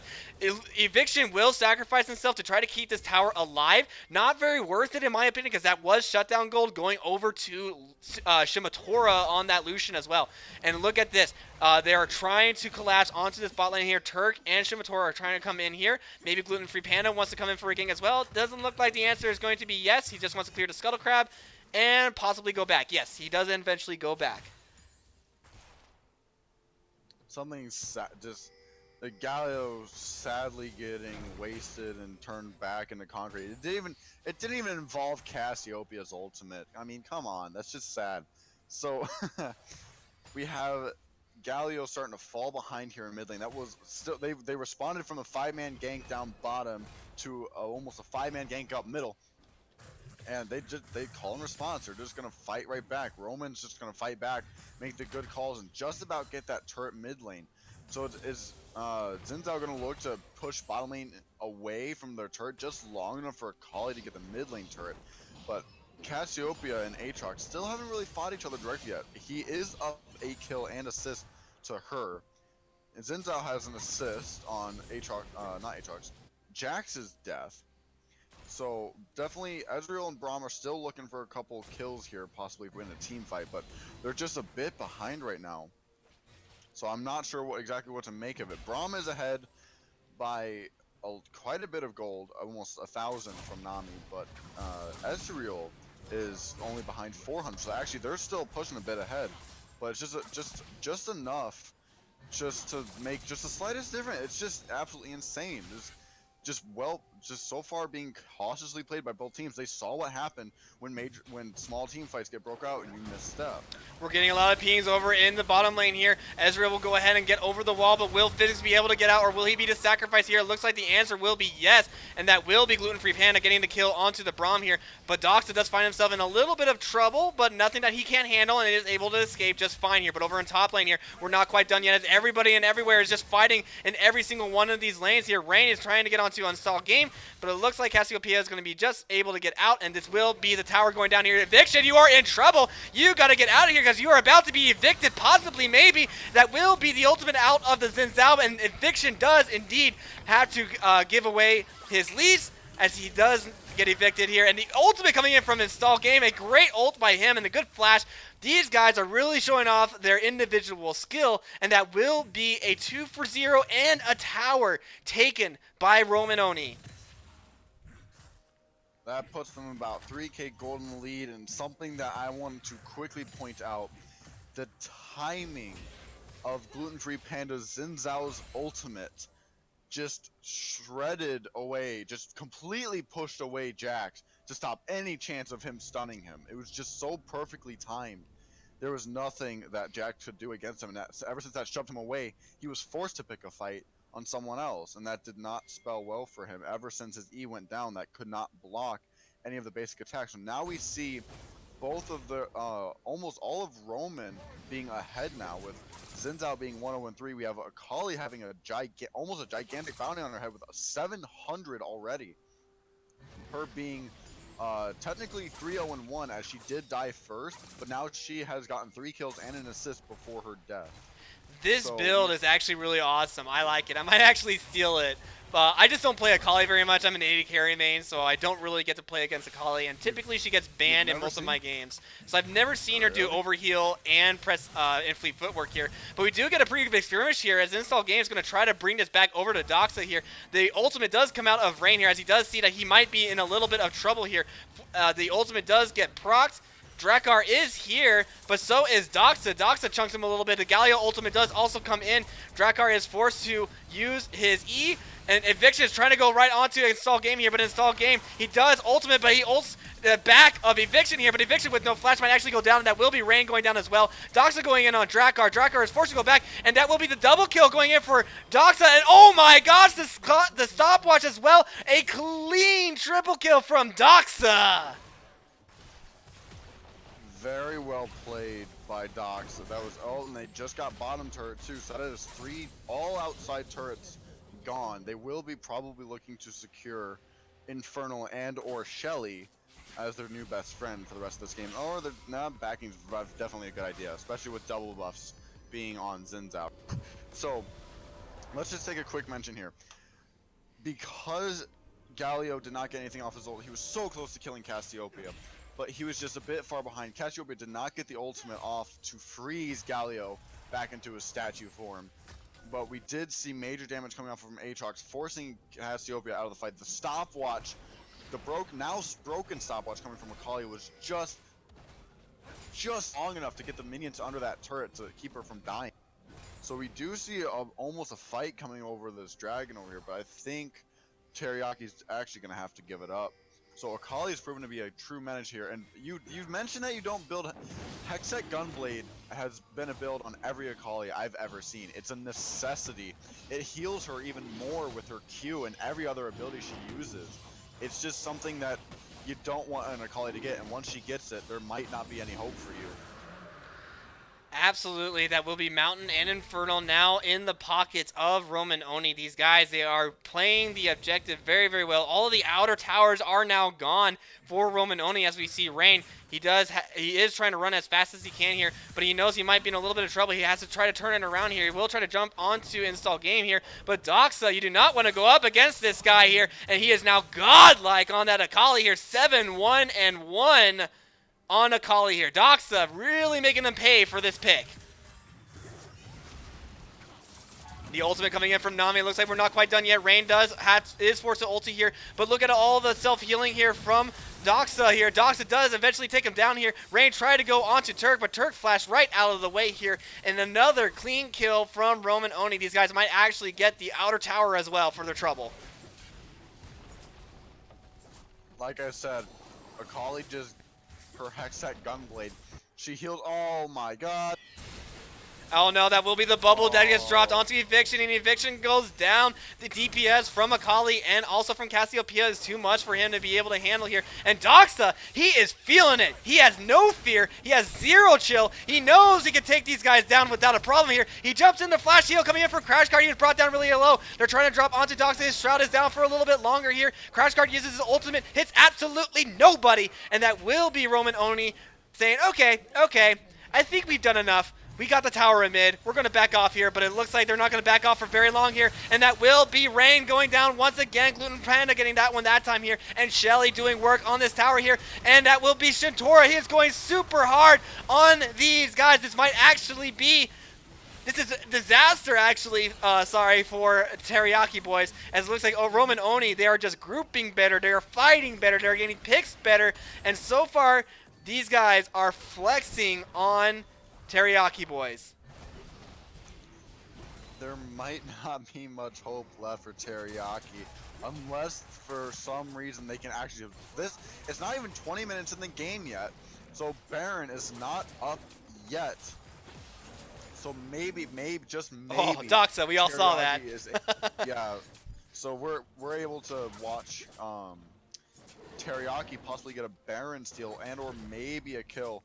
As Akali from Doxa is just posing such a major threat, just hopping around in her shroud, being able to not be touched by any targetable ability. 8-1 and actually technically 8-0-2. She has not died since that first blood, just like we saw last game. Darius got first blood and all of a sudden it just completely turned around. Absolutely, and it looks like Drakkar gets caught out once again here, and the movement speed from this Cassiopeia is so fast. She does flash in. She's trying to go in onto Drakkar, but he is forced to try to use his E to stay alive, but it's not going to help you against the Twin Fangs of this Cassiopeia. 2-0-3. She has her Archmage Scepter done. She has her Rylai's done as well. It's going to be very difficult to get away from her at this point in the game. Most of them are almost just unkillable at this point with the slows. They are going to get Baron, and if there may be no hope for Teriyaki to pull out of this.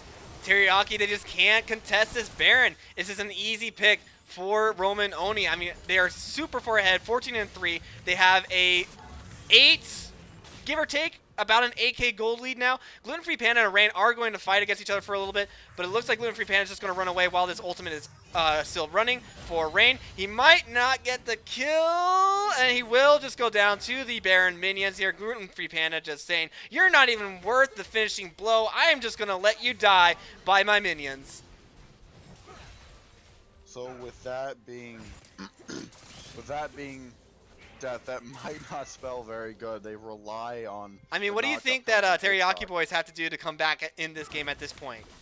Is it really I game honestly- over, or is it just... I think it's game. It's 15-3. They have almost a 10K gold lead. They haven't even gotten a single turret. They don't have anyone that can do any real power play. I mean, they have 0-5, 0-1, 0-1. I think this just might be a problem. It looks like the enormous amount of bans that Drakkar received is definitely hurting him. Doxa might actually go out here, and he will not take Crash Cart with him here. Uninstall game, oh my god, I just froze there for a little bit. My apologies there, but uninstall game might still take down Physics. Physics ults that will knock up uninstall game, but it looks like he is going to stay alive at least for now, and we could be seeing the end of the game here, guys. I am not sure, but this is a big team fight here. Rain get dropped down really low again. He does not have access to his ultimate just yet, so he is going to have to go back to the fountain and heal up a little bit, and that will be one Nexus Tower going down. Will the second one go down? The answer is most likely going to be absolutely yes, and there it goes. It gets broken down there. Drakkar going to do what he can. He gets jumped on by Gluten Free Panda. A nice ultimate as well by Gluten Free Panda. Rain does have access to his ultimate here, but he does get forced to go into the resurrection, so he will not be able to follow in uninstall game. Uninstall game going to be able to take him down. Shinmatora does ult as well. He does get hurt a little bit by Crash Cart here, but Crash Cart all by himself. Gluten Free Panda does take him off here, but the Nexus is going down. These Baron minions, they do not care about the team fight that is happening, and that will be GG, going handily in the hands of Roman Oni. It's just an absolute slaughter. I don't think there was much that Teriyaki could do after Akali just got fed and roamed other lanes. The Xin Zhao just engages and knocking people up and shoving everyone else away from him and away from his teammates. And then Cassiopeia constantly slowing and poisoning enemies. Their team comp is just just enough to not only keep the Teriyaki away, but also to keep them towards them. They're in that range that they can't attack, but they can't run. It's just not a position you want to be in, and I didn't really think that there was a chance. There was a small chance that they could come back. They needed Galio to get in there with that engage, and they did end up killing Akali in that last second, but it did not matter with Cassiopeia and Xin Zhao engaging and constantly people being put away. I don't think there was much they could do, but it was definitely well played by both teams. They had their ups and downs, but it is a GG to Roman Oni. Absolutely. All right, so let's see if we can get the team captain. Doxa. Let's get Doxa in here. That's good. Yeah, let's get Doxa in, the MVP on that Akali here. So, Doxa, if you could please join the Aquadome, and we'll get you into the caster decks. If he, let me just message him in general and see if he's. I think he's in. Let's see here. Okay, no, he's not. So we're just gonna get Gluten Free Panda in here because he's not in our Discord, unfortunately.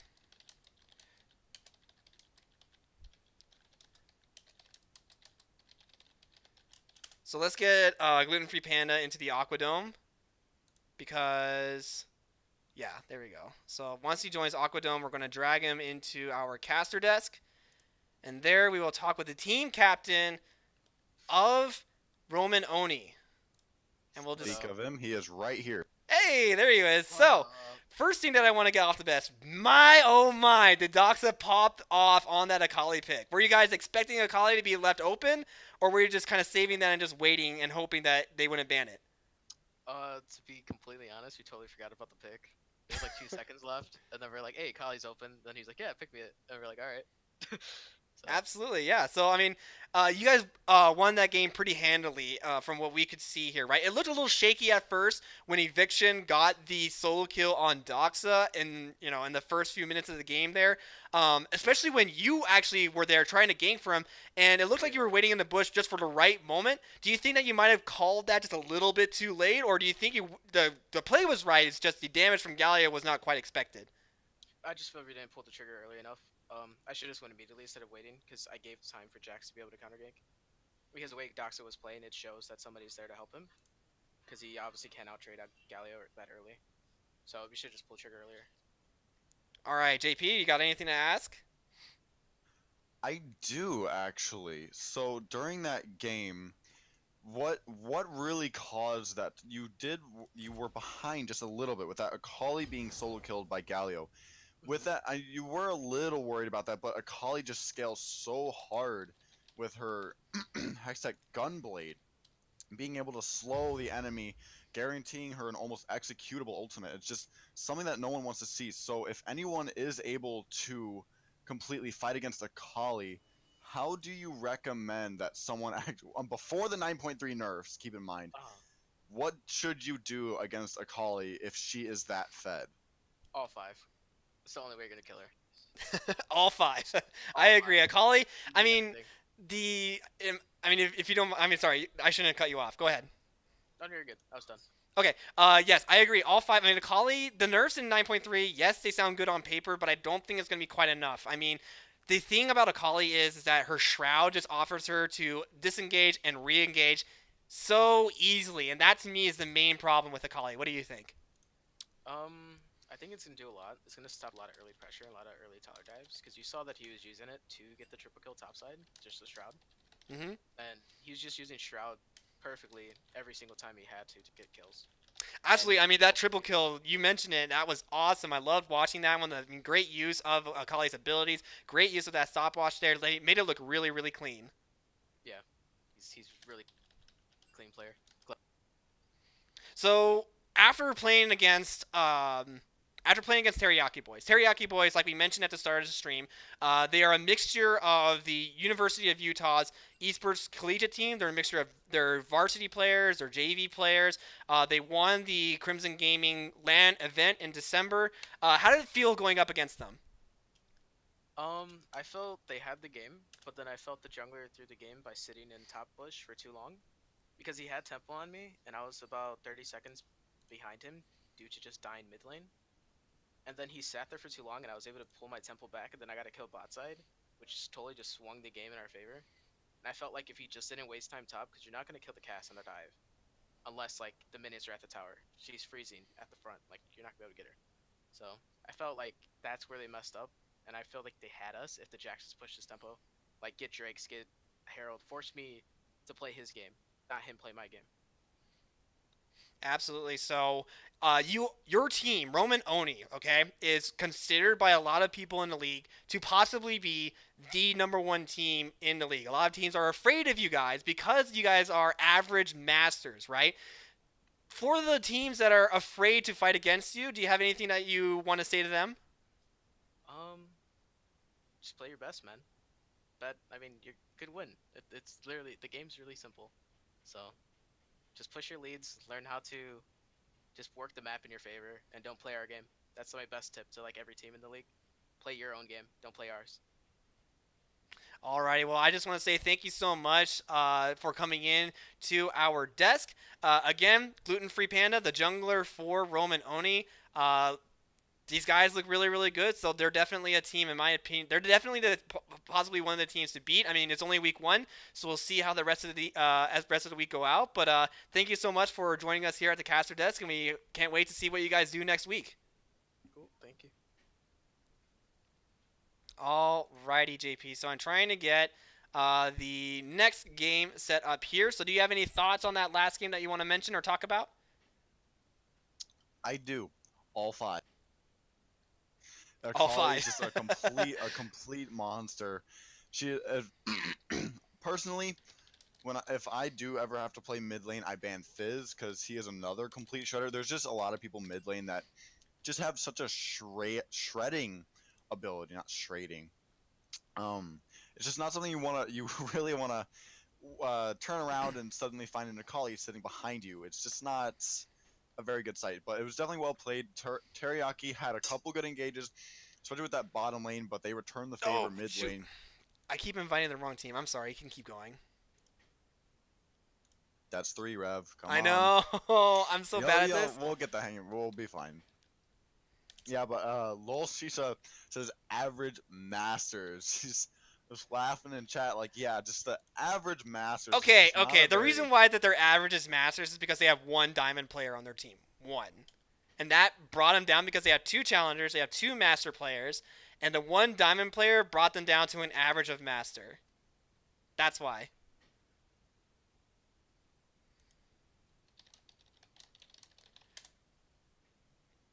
To answer that question.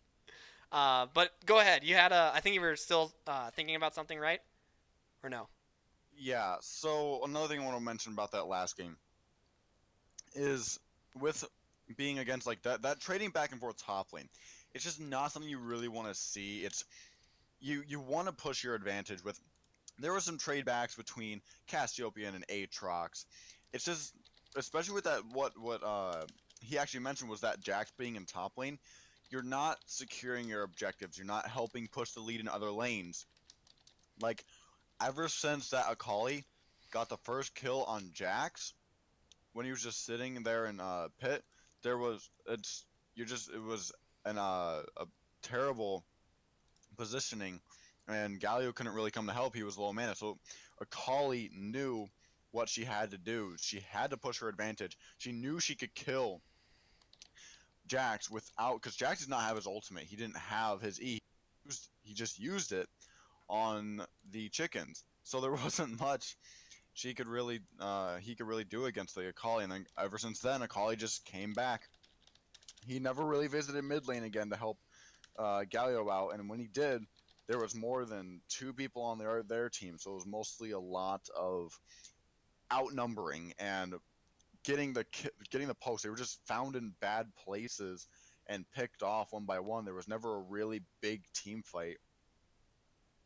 Absolutely, yeah. So, I mean, you're right. It looked hopeful for Teriyaki Boys in the early game when Eviction got that first blood onto Doxa, but as the game kind of went on, Doxa got a couple of those kills, and that started really snowballing, right? I mean, we saw Teriyaki Boys also do a 4-man commit into the bottom lane, and they got a couple of kills, but they didn't really get much after that. They didn't get Dragon, they didn't get Tower, they just got 2 kills, and they backed off. So, you know, I mean, I know that Teriyaki Boys definitely had the potential to beat a team like Roman Only, but like Gluten Free Panda said, you can't beat them at their game. You got to play your game, and you gotta throw them a curveball or something.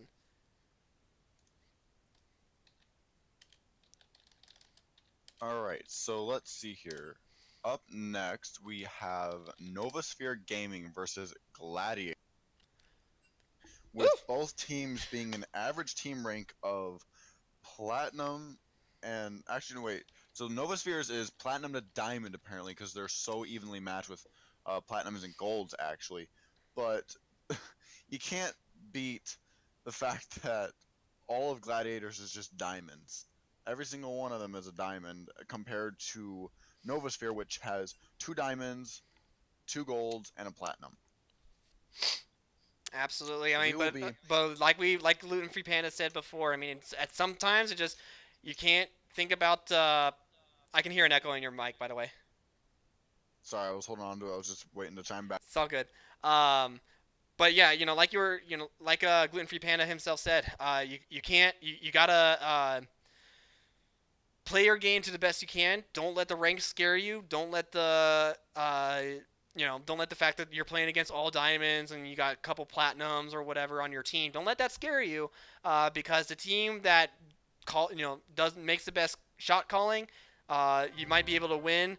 Stormy Inferno, 4 months in a row. Thank you so much for subscribing with that tier 1 sub. Thank you, man. Appreciate that, dude. But as we did get the coin toss completed, and it will be Gladiators taking blue side, and Novasphere Gaming will be on red side.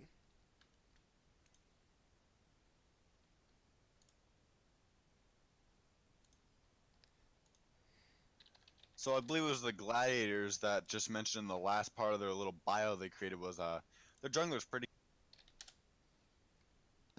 and their jungler is, let me just look here. Their jungler is clean combos, but they have a sub of your nurse. Yeah, so They your do. nurse is probably going to be their jungle role Mid laner. right now. But Your they're nurse is still mid laner. Mid laner.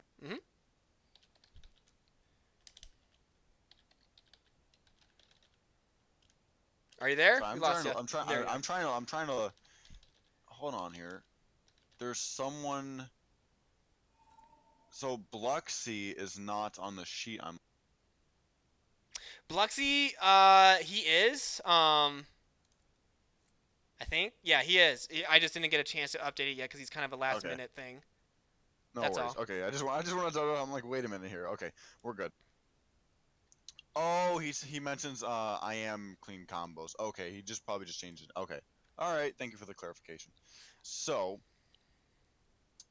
we are looking. So another thing I do want to mention that to everyone that is in lower ranks, if you do happen to go up against a higher rank, do not worry. It's not everyone is perfect. Even challengers aren't perfect. There's no one in this game that has an absolute perfect win ratio.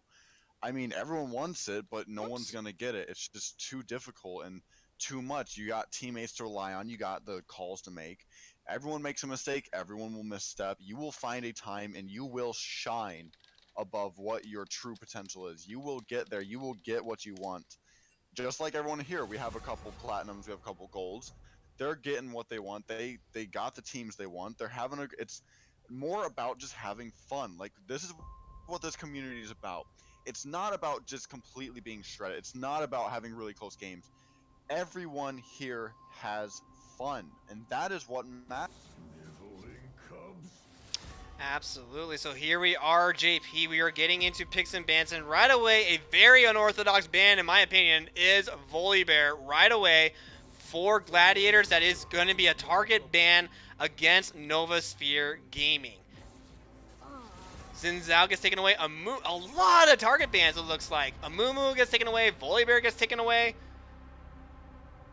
We don't see these very often. Usually, they try to ban away the more meta champions. But like we've mentioned before, sometimes these players, they don't play meta champions. They play their own champions, and that's what they work best in. They do not want to deal with the Akali. They saw what happened with Akali saw last it. game. They don't want to deal with it. But right now, we are dealing with 3 jungle bans already. So we're going to keep a track. So what was that, 5 or 6 jungle bans last game?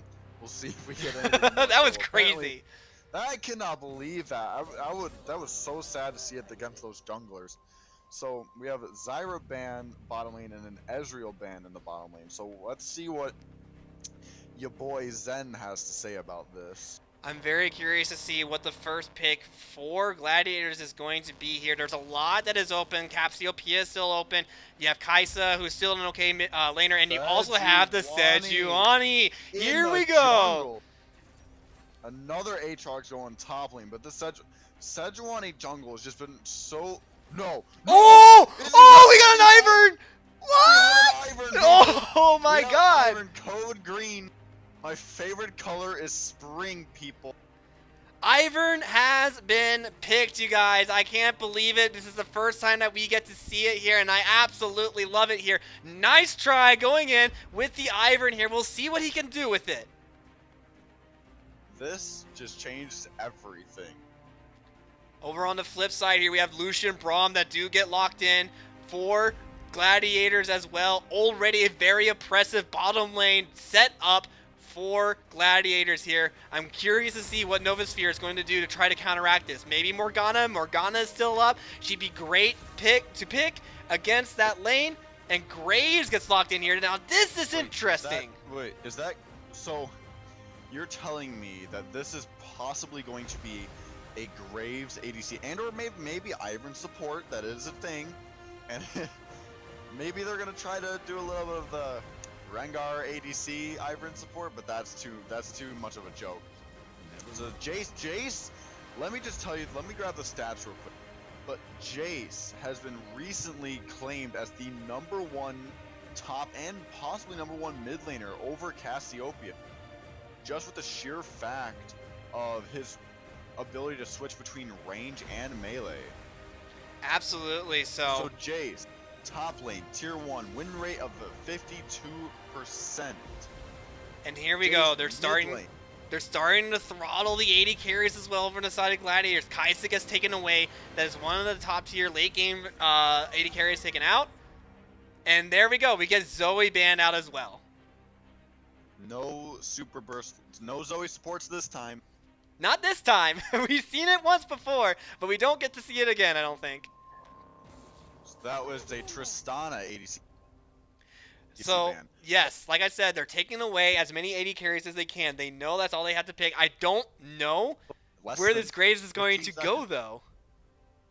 Is it going to be Ivern? That's Morgana support. So that means Ivern is going jungle. Because Ivern Morgana, so that is a Graves ADC. We have a plus 12 Nasus coming over. Sorry, Susan coming over here in the top lane. You know I like to call him Susan. It's his only. Oh wait, but wait. This is smarter. I like this pick better than Susan or Nasus, as you sometimes people call him. So maybe that wasn't their top lane. They were picking for their mid first. Yeah, they're picking their mid first. Lissandra's a very good priority champion. In the recent patches, she has risen pretty high with Silas. Ooh, we get a Silas pick. I am so happy we get to see it here. This will most likely be Lissandra top and Silas mid, because I don't think Silas will do very well against Aatrox, but who knows, maybe he does. But this is exciting here. I was hoping somebody was going to do it, but finally we do get to see Silas. Victor, mid lane. So Ivern is going jungle. And that will be Graves' AD carry. You called it. I wasn't sure. I didn't want to believe it. But yeah, we do see Graves' AD carry here. And actually, as the teams kind of get switched around. Okay, there we go. I was wondering if... Wait, hold on here. Morgana is not going mid here. Alright, so Silas is... They're still switching. Othkirk is right. They're Othkirk still called me out. switching. He's not... I don't see Silas going... I didn't want to see Silas going top, but it looks like Silas is going to go top Apparently. against Victor. So it'll be interesting. Silas is kind of, in my opinion, a very, he's a very good melee mage that does very well against melee champions, or at least people that he can jump in on. Now, Victor, if he doesn't have flash, he doesn't have very much escape potential against Silas, right? I mean, Silas has so much gap close with his dash, with the chains. If he hits you with them, brings him over to your position, and then he will slam you down to the ground with those chains and the residual explosion thereafter here. So I'm really excited to see these two teams going up against each other. But JP, which team composition do you like the best? I am honestly afraid of... so that was, hold on. I'm still trying to get used to these teams. So that's Gladiators. I am afraid of Gladiators.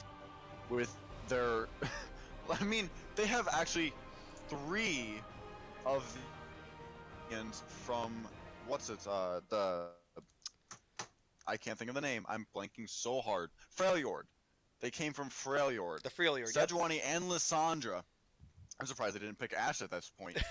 But you got so many free. I mean, look at this. You got Sejuani's ultimate and passive. You got Lissandra's root and ultimate. You got Braum's ultimate and passive. Look at all those CC stuns just coming from that alone. Not to mention Silas that can literally steal any ultimate off of Victor AoE. He can have his He can own steal Daisy Aatrox's if he ultimate wants. as well and He keep can- himself he alive. Can relive from Aatrox. He can snipe everyone with Graves. Oh, or I didn't think about stun. this. If he steals Ivern ultimate, Yes. we're going to see 2 Believe- daisies. Believe me, I have seen it, and it is a scary thing just to see another Daisy pop out. And it's like, oh, that Daisy is not on our side. It is not a happy thing to see.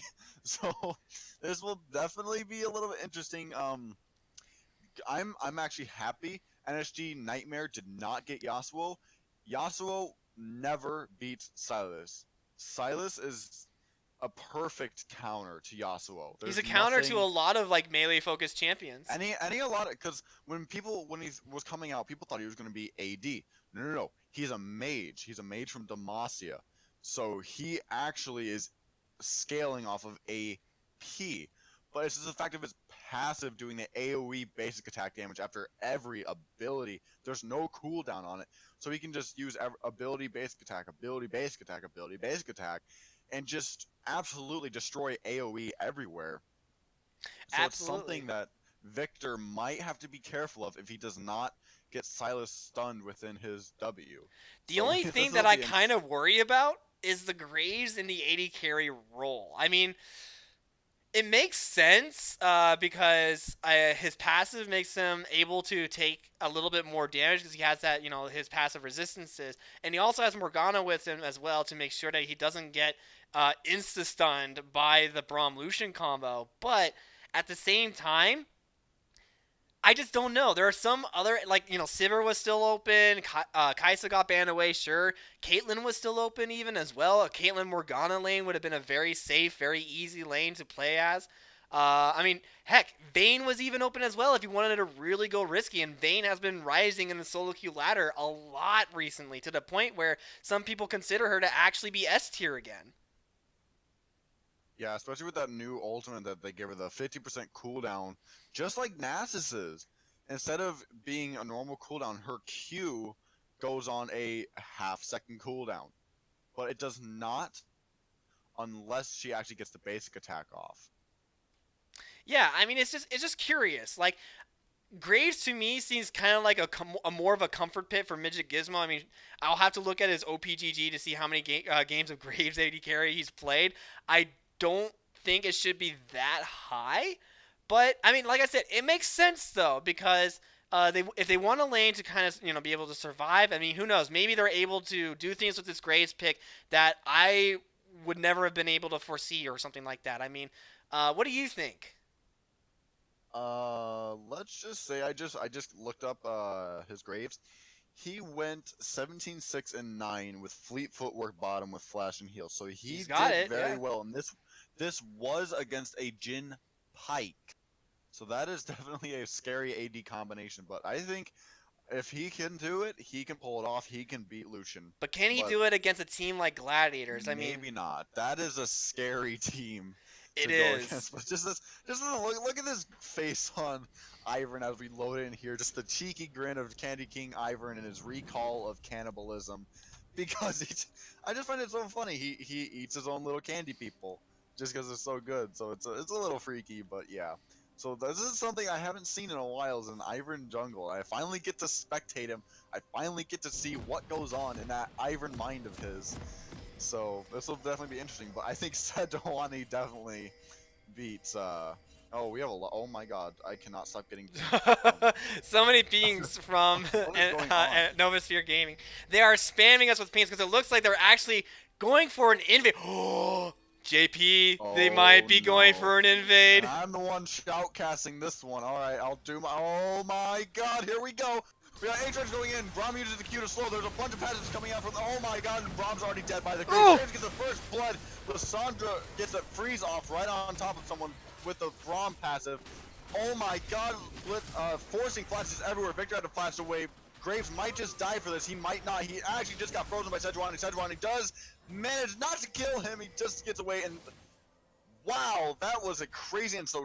Graves did get first blood, and he did get. Oh my God! There might be another kill for Graves with the Silas gets the Q off. He fails flash, and that is a kill for Graves. What a great job with the Q. This was oh my God!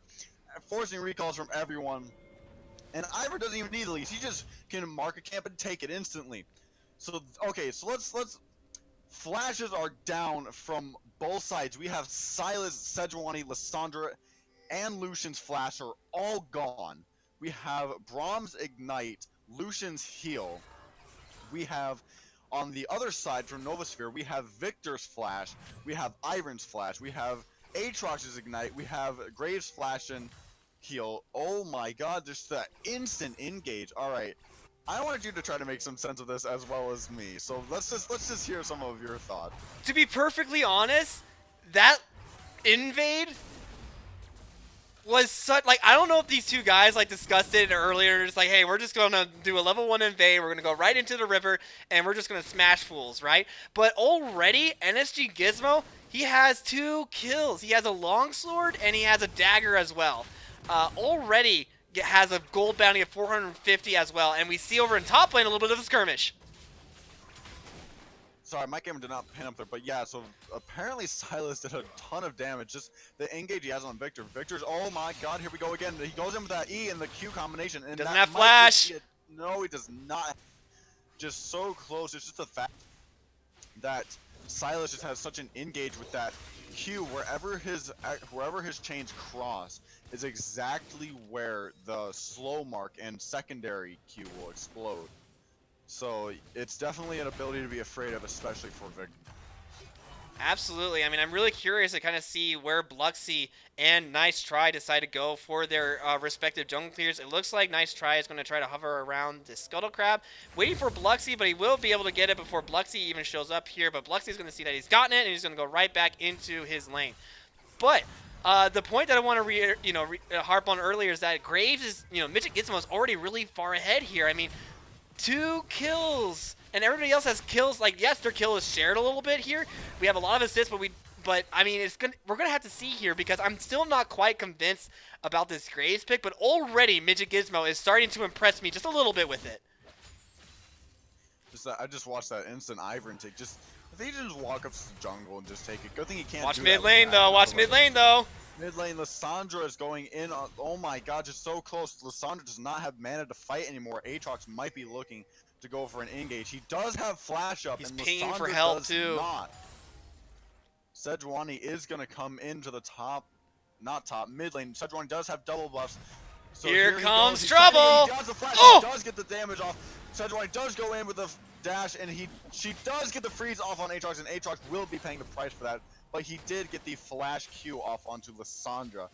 I don't know if that was exactly worth the flash in. He could have gotten out without it, but it was definitely at least a good trade. But now Sejuani is 2-0 with 450 gold on her head. In my opinion, it was a relatively good trade if a dude knew that Sejuani was there. But we have a pretty big skirmish here over in top lane here. A little bit of top lane, so he does manage to get away. Silas, remember, Silas does have that first E dash that gives him a shield of damage absorption. So Victor is starting to pull ahead, but here's the thing. He already backed once and got a couple of items. So now we're going to peek at Silas getting more mana. He's just going to teleport back in and go for the engage. He does manage to get stunned from Victor. Victor does not have the mana for this, but Silas does not have the HP. He will probably be looking for a W dash. Oh, the footwork! But the Q does not have Oh! He does get the pay. Like I said, the AoE from his passive is just stupid. Victor did not have enough mana for that fight at all. Definitely a close call though for Silas. But tell me, Rev, what did Victor do that made it a little bit too close for comfort? The fact that Victor was able to get so many auto attacks off, and he was doing really, really well at dodging a lot of Silas's abilities. Unfortunately for him, Silas had back perfectly. It made his back timing perfect here. We're getting a little bit of a fight here bottom lane though. Braum does try to get both passives off on people, but Morgana decided to spell shield herself. Both heal goes down on Graves, and Morgana does get the flash away.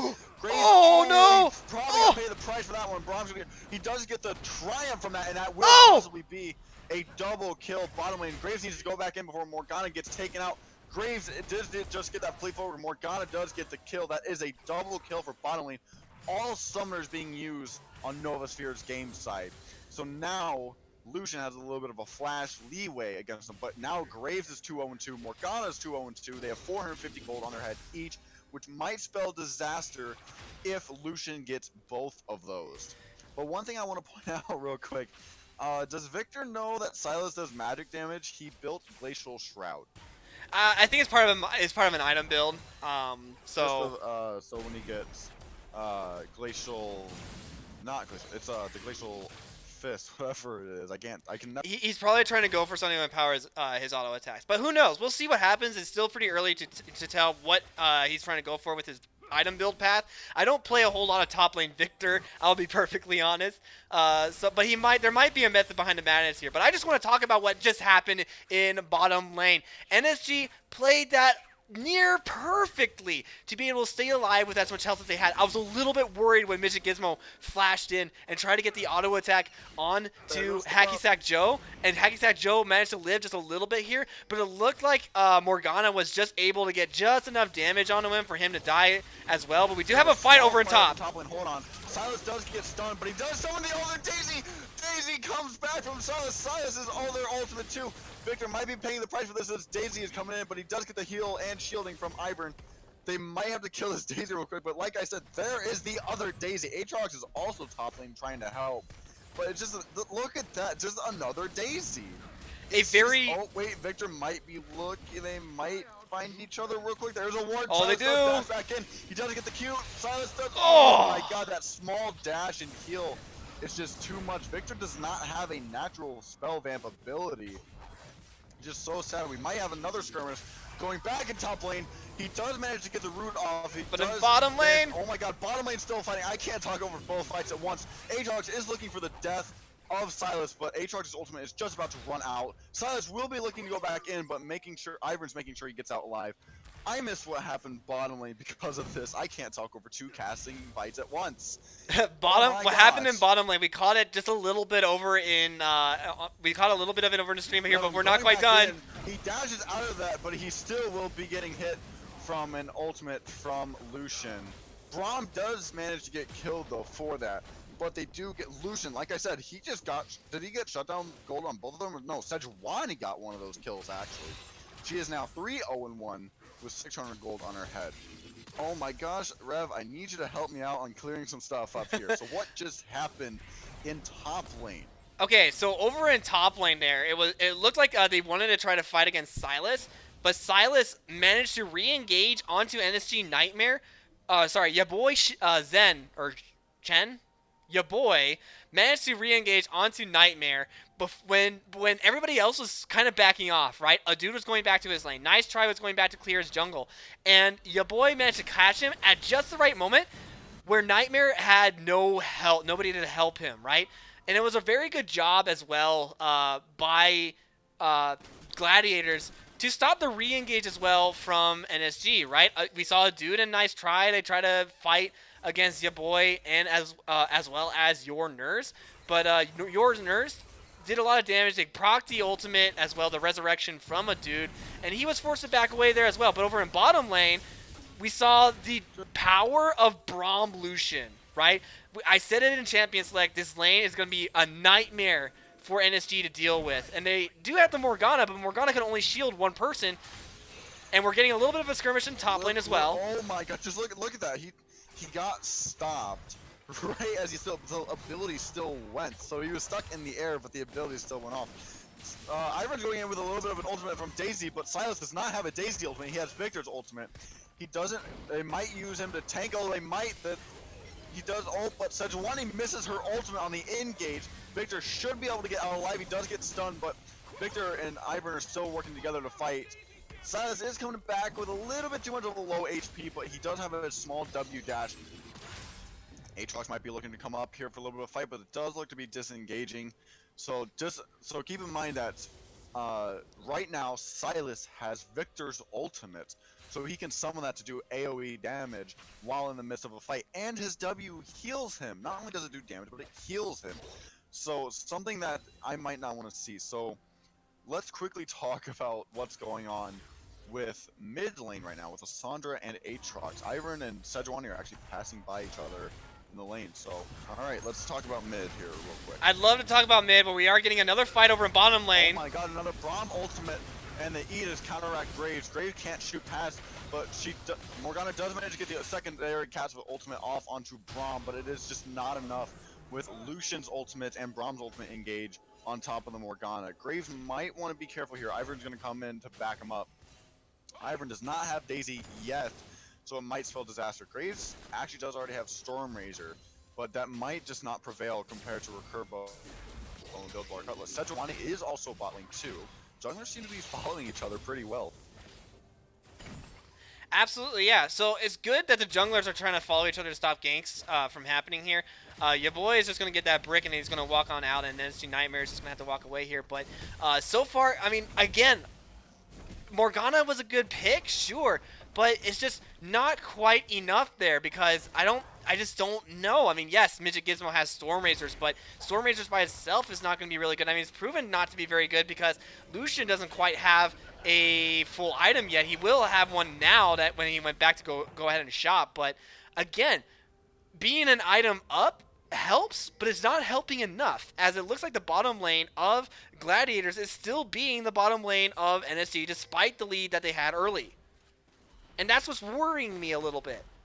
So it's really interesting. It'll be really interesting to see what NSG do to try to get back into this game, because right now they are not winning. They're not really winning, right? The gold lead is still in favor of Gladiators right now. I mean, look at all the bounties that they have. 3-1 and 2 on Sylas, 3-0 and 1 on Sejuani, 3-1 and 2 on this Lucian as well. And over in top lane, we're getting a little bit of a fight again. But in bottom lane is where the real fight's happening. Bottom lane, just right on top of the Graves, but just because of that, Morgana does fail to fall, and it's just so sad to see Morgana. Even with the spell shield, she still gets killed. That might just be first turret bottom lane for Gladiator. She has a stopwatch. It's a really good idea not to use it there either. 4k gold lead ahead here. We're getting a fight over in top lane here. Your Nurse is just going to use ultimate on himself. Oof! But a dude kills him anyway. Aatrox. Even with the self-healing ultimate, there's still not enough. Sylas is up. Actually, not anymore. Victor did level up once, but he had a 2-level lead on him. And actually, he has over a 1k gold lead on him. I believe that's about 1,300 gold in the lead.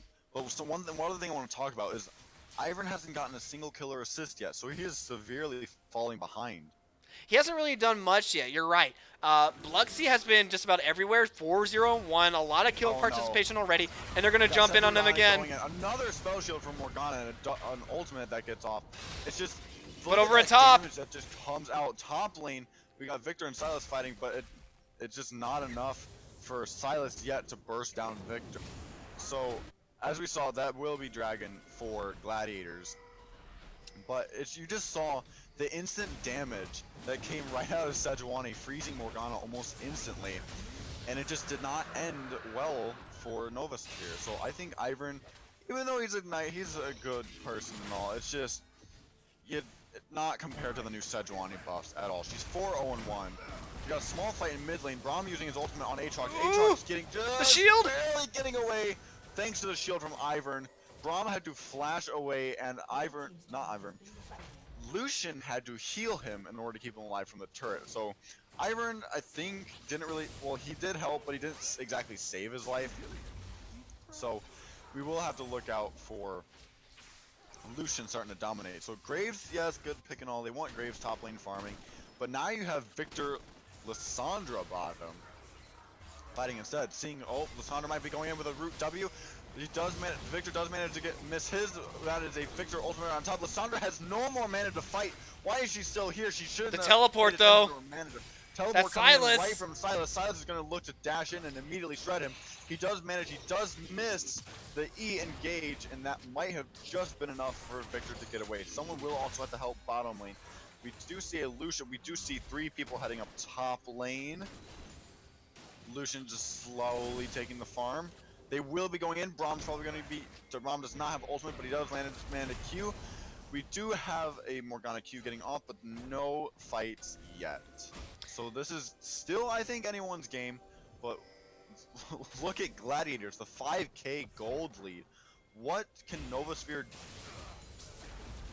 So, the best thing that Novasphere can do right now is they just need a farm, right? Victor has not had a very good success so far. 0-4-1. That's not the stat line that you want to see on our Victor, and he is currently about 1.5k gold behind of Sylas over on the other side. Okay, so they're going to want to farm because Victor, as of right now, is, besides the Aatrox, their late game insurance. Okay, they need Victor to start getting some farm. They need to funnel some gold towards him. Otherwise, it's going to be very difficult for them to team fight against this team composition from Gladiators, which is already pretty difficult to fight against. I mean, they have Sejuani, they have Lissandra, they have Braum. We talked about it. They have so many roots, so many stuns, so many ults. that they can use against you. And there's quite a few members of NSG that are pretty squishy. I mean, Ivern, you said it before, hasn't really been able to do too much. Yes, I'm not saying that he hasn't been present. It's just he hasn't been able to make his gank successful, right? They tried it in the top, didn't quite work. They got counter ganked, and NSG Nightmare ended up dying. They tried it over in bottom lane, which they're trying to collapse onto the Sylas here. This would be a lot of shutdown gold if they can give it to either Nightmare or Midget Gizmo. He stole Graves' ultimate. He does get slowed. Sylas is probably going to be in big trouble here. He does get away with his E, but Victor is keeping on him. He does use the Graves ultimate that he stole, and Graves had the flash right on top of him, but the heal and the ultimate coming back. There's some good shutdown gold for Victor to have, putting him back in this game, but now they have to worry about their top lane, which completely separates them from the bottom side of the map. So here comes Shelly shrekking down these turrets. Absolutely. I mean, was that really worth? The 4-man commit into bottom lane has now cost them not one turret, but also a lot of damage onto that second one here. If we look, it's brought down to about half HP before they can kill Shelly, right? But that's not something that you want to see on your outer turret, where Sylas is already pretty far ahead. He has teleport, so he's going to look to keep split pushing, right? But at the same time, he needs to be very careful, because that one kill onto Sylas, yes, it at least went over to the Victor, so that's some shutdown gold that he desperately needed to be able to get some items. But at the same time, they've lost 2 turrets. The mid lane outer turret is gone. The top lane inner turret is gone. So I don't know if it was completely worth it, but it's not as bad as it could have been, right? So we'll just have to see. I mean, NSG, they need to continue to farm. They need to look for picks with the Ivern, with the Morgana, but they need to also be very careful, because they're very exposed to a split push right now. All they need to do is send your boy over to some lane and be like, okay, all you're going to do is farm. Or not farm, is you're going to push this lane, and you're going to draw some attention, and we're just going to take objectives somewhere else. So yeah, so that's exactly what happened, and because he's such a high threat, they might do that with Sejuani, or they might just throw Lucian Braum somewhere and start pushing. They can really throw almost anyone they want, and they'll just start pushing, and then they'll get turrets somewhere else. So we do see Victor finally getting his Iceborne Gauntlet. That's the name of it. But is it really necessary against such a high AP team? I mean it helps. You're supposed to have a certain item, but I mean, it's like you have Lichbane, you have a small skirmish in mid, but the Morgana spell shield completely stops Lissandra. He might be still going in, but it's not enough. So that's double. Or Sylas does go in with his E. He does manage to get the stun off. He's stolen. Midget Gizmo's caught though. Right on top of Aatrox. Morgana finally using that stopwatch of hers, but it still might just lead to her dying. Sejuani gets the ultimate right off on top of Aatrox. That is another kill for your boy. Braum using his ultimate. Lucian almost getting the kill off of Ivern. Lucian does manage to get the kill onto Ivern. Actually, no, that's Lissandra getting the kill. Sejuani does manage to flash on top of the Aatrox to get the kill. Victor looking for a kill on Sylas still responding strong. Sejuani taking a bit of the damage from the turret, and Victor stunning and doing damage all to Sejuani, but it's just not enough. She's so tanky. Victor does not have the damage. That might be a kill for but that heal! Sylas. I'm telling you, the heal from Sylas is absolutely stupid, and we finally see it disengage. He baits you. He just gets so low, and he heals about 400 or 500 HP back. There's nothing you can do. That bush is warded. He might be looking for another route. Oh, he does. He already just stole Victor's ultimate. Again, he might be using it to look against him. Sylas does have enough to kill Victor. He does manage to miss the dash over the wall and the E. But man, oh man, what a bad engage for Novasphere. Just a disaster. Lucian picked up a couple kills. Lissandra finally resetting her gold bounty to 300 a kill. And Sejuani becoming almost 1,000 gold on her head. I mean, it wasn't a bad engagement per se. It was just unfortunate, right? Midget Gizmo got caught, okay? That's the really important thing. He got caught in the wrong place, right? Midget Gizmo needed to be in a completely different position. He needed to be behind the rest of his team, but instead he was caught in the same area where Edu just walked from, and he ended up dying for it. And when he died, that's quite a bit of damage actually for NSG, for Novasphere Gaming, gone, right? So he went down. Aatrox, he also used his ultimate really, really early, and didn't resurrect, right? He didn't resurrect, and he ended up getting chased down by Sejuani, who's just absolutely tanky at this point with the Warmogs and the Knight's Vow and the Cinderhulk. It's very, really difficult for anybody to really be able to kill her, right? I mean, Victor even, you saw Victor try to burst her down, and it still took quite a while here. And Sylas is just proving to be such a good pick right now. I mean, he absolutely looked like he was about to die, but the Kingslayer coming in, giving him that extra like 400 HP, really like feels bad, man, for NXT Nightmare, as it looks like your boys might be able to jump on it. But we got a Baron take, possible Baron take coming in for Gladiators. Morgana does seem to be responding. Oh, that is a Baron. Uh-oh. Oh my god, the engage from Sejuani over the wall and gets the root, but Morgana's spell shield does not last long enough. With the 3 Iceborne passives of Sejuani, Lissandra, and Braum. So this might spell disaster now that they just picked out Morgana. This might not end well. Aatrox is starting to fall in a little bit of a pinch here. Might be looking to go for a Sylas. Oh, here they kill. go. We got a Sejuani ultimate in the top lane. Ivern does summon his ultimate. He does not manage to do a lot of damage to Sejuani, but Sylas might fall for this. He does use Aatrox's ultimate to resurrect him. Lissandra might fall. Aatrox does use his ultimate just in time to get out. He might not make it out of it alive. Who will be dead first? That is Aatrox dead first. We have Oh Lissandra. my gosh. Braum just barely alive. They do manage to kill Braum, but Victor is going to fall for that one too. And Morgana. That is the entirety of them completely gone. That, my friends, might just be game. But they're stuck in base until their minions arrive. Actually, all of them have dashes. They can just dash out. But the league, okay, there we go. I was like, wait a minute, everything just disappeared. There we go. Okay, good to see everything's back. So I was like, wait a minute. I know that's a camera control, but it freaked me out a little bit. So 2 for 5. Morgana is just falling behind. Yeah, now I'm starting to see like. Graves is good and all, it's just I don't think he was the right pick. There was definitely a lot more that they could have picked to actually, like, that could have been better with that early game lead that Midget Gizmo had. Like, imagine if he got that lead on a champion like Caitlyn, on a champion like, especially like Sivir, where they desperately need some kind of damage right now because Victor is not doing very well against the Sylas, right? I mean, Nightmare has just been, I mean, I hate to say it, but he's been more or less kind of outclassed by your boy, right? I mean, your boy, it looked close for like a little bit there in the early game, but as soon as your boy got a couple of got a couple kills under his belt, he started really putting it to him. And Ivern here, just a second. Ivern with a passive from Braum. It's just brutal. There's nothing you can do. Once you're stunned, and you had 2 other people coming in to root you. This might just not end well. This is a third and final Earth Dragon for Gladiators. I don't know that there's much Novasphere can do anymore.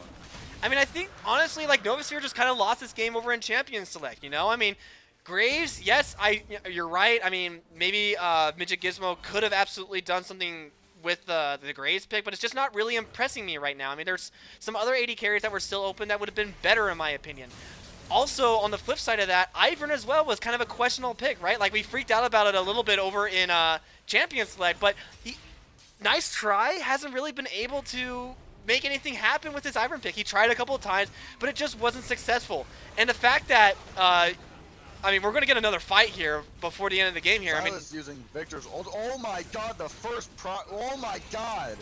2 procs from Sylas's anti-Victor ultimate. Ivern summoning his own Daisy, fighting against the Baron minions. He's smacking around. No people, but that's Ivern's ultimate gone. This might just spell disaster. And this is Lucian's ultimate, and another Sejuani just killing Graves instantly. Aatrox is trying to go in and get a couple kills. He'll Braum a little bit low on HP. Ivern just completely getting this. There's just too much melting going on, even from the people of Ice. The melt. Look at that. Lucian might actually pay the price for that one. He was a little bit too cheeky there. But now Sylas is he's just taunting. They're just taunting him at this point. But other than that, that is going to be a game for Gladiators. it looks like it'll definitely be the end of the game there. And honestly, like, I think that, you know, NSG unfortunately just got a little bit outclassed in that game. Just a little bit. You know, I mean, they had a really good early game, yes. But outside of that, there really wasn't much else that they could have really done, right? Like, Ivern just wasn't really much of a presence in that game, and that's kind of what really Yeah. sucks, you know? I mean, Look at the damage graphs really quickly here. He didn't even do 3,000 to enemy champions. It was such a, almost like he didn't even exist. I mean, he did have a couple good engages and helped his teammates out, but it's just, Ivern's good and all, it's just he's not as meta and broken as the Sejuani. She built tank and she still shreds you.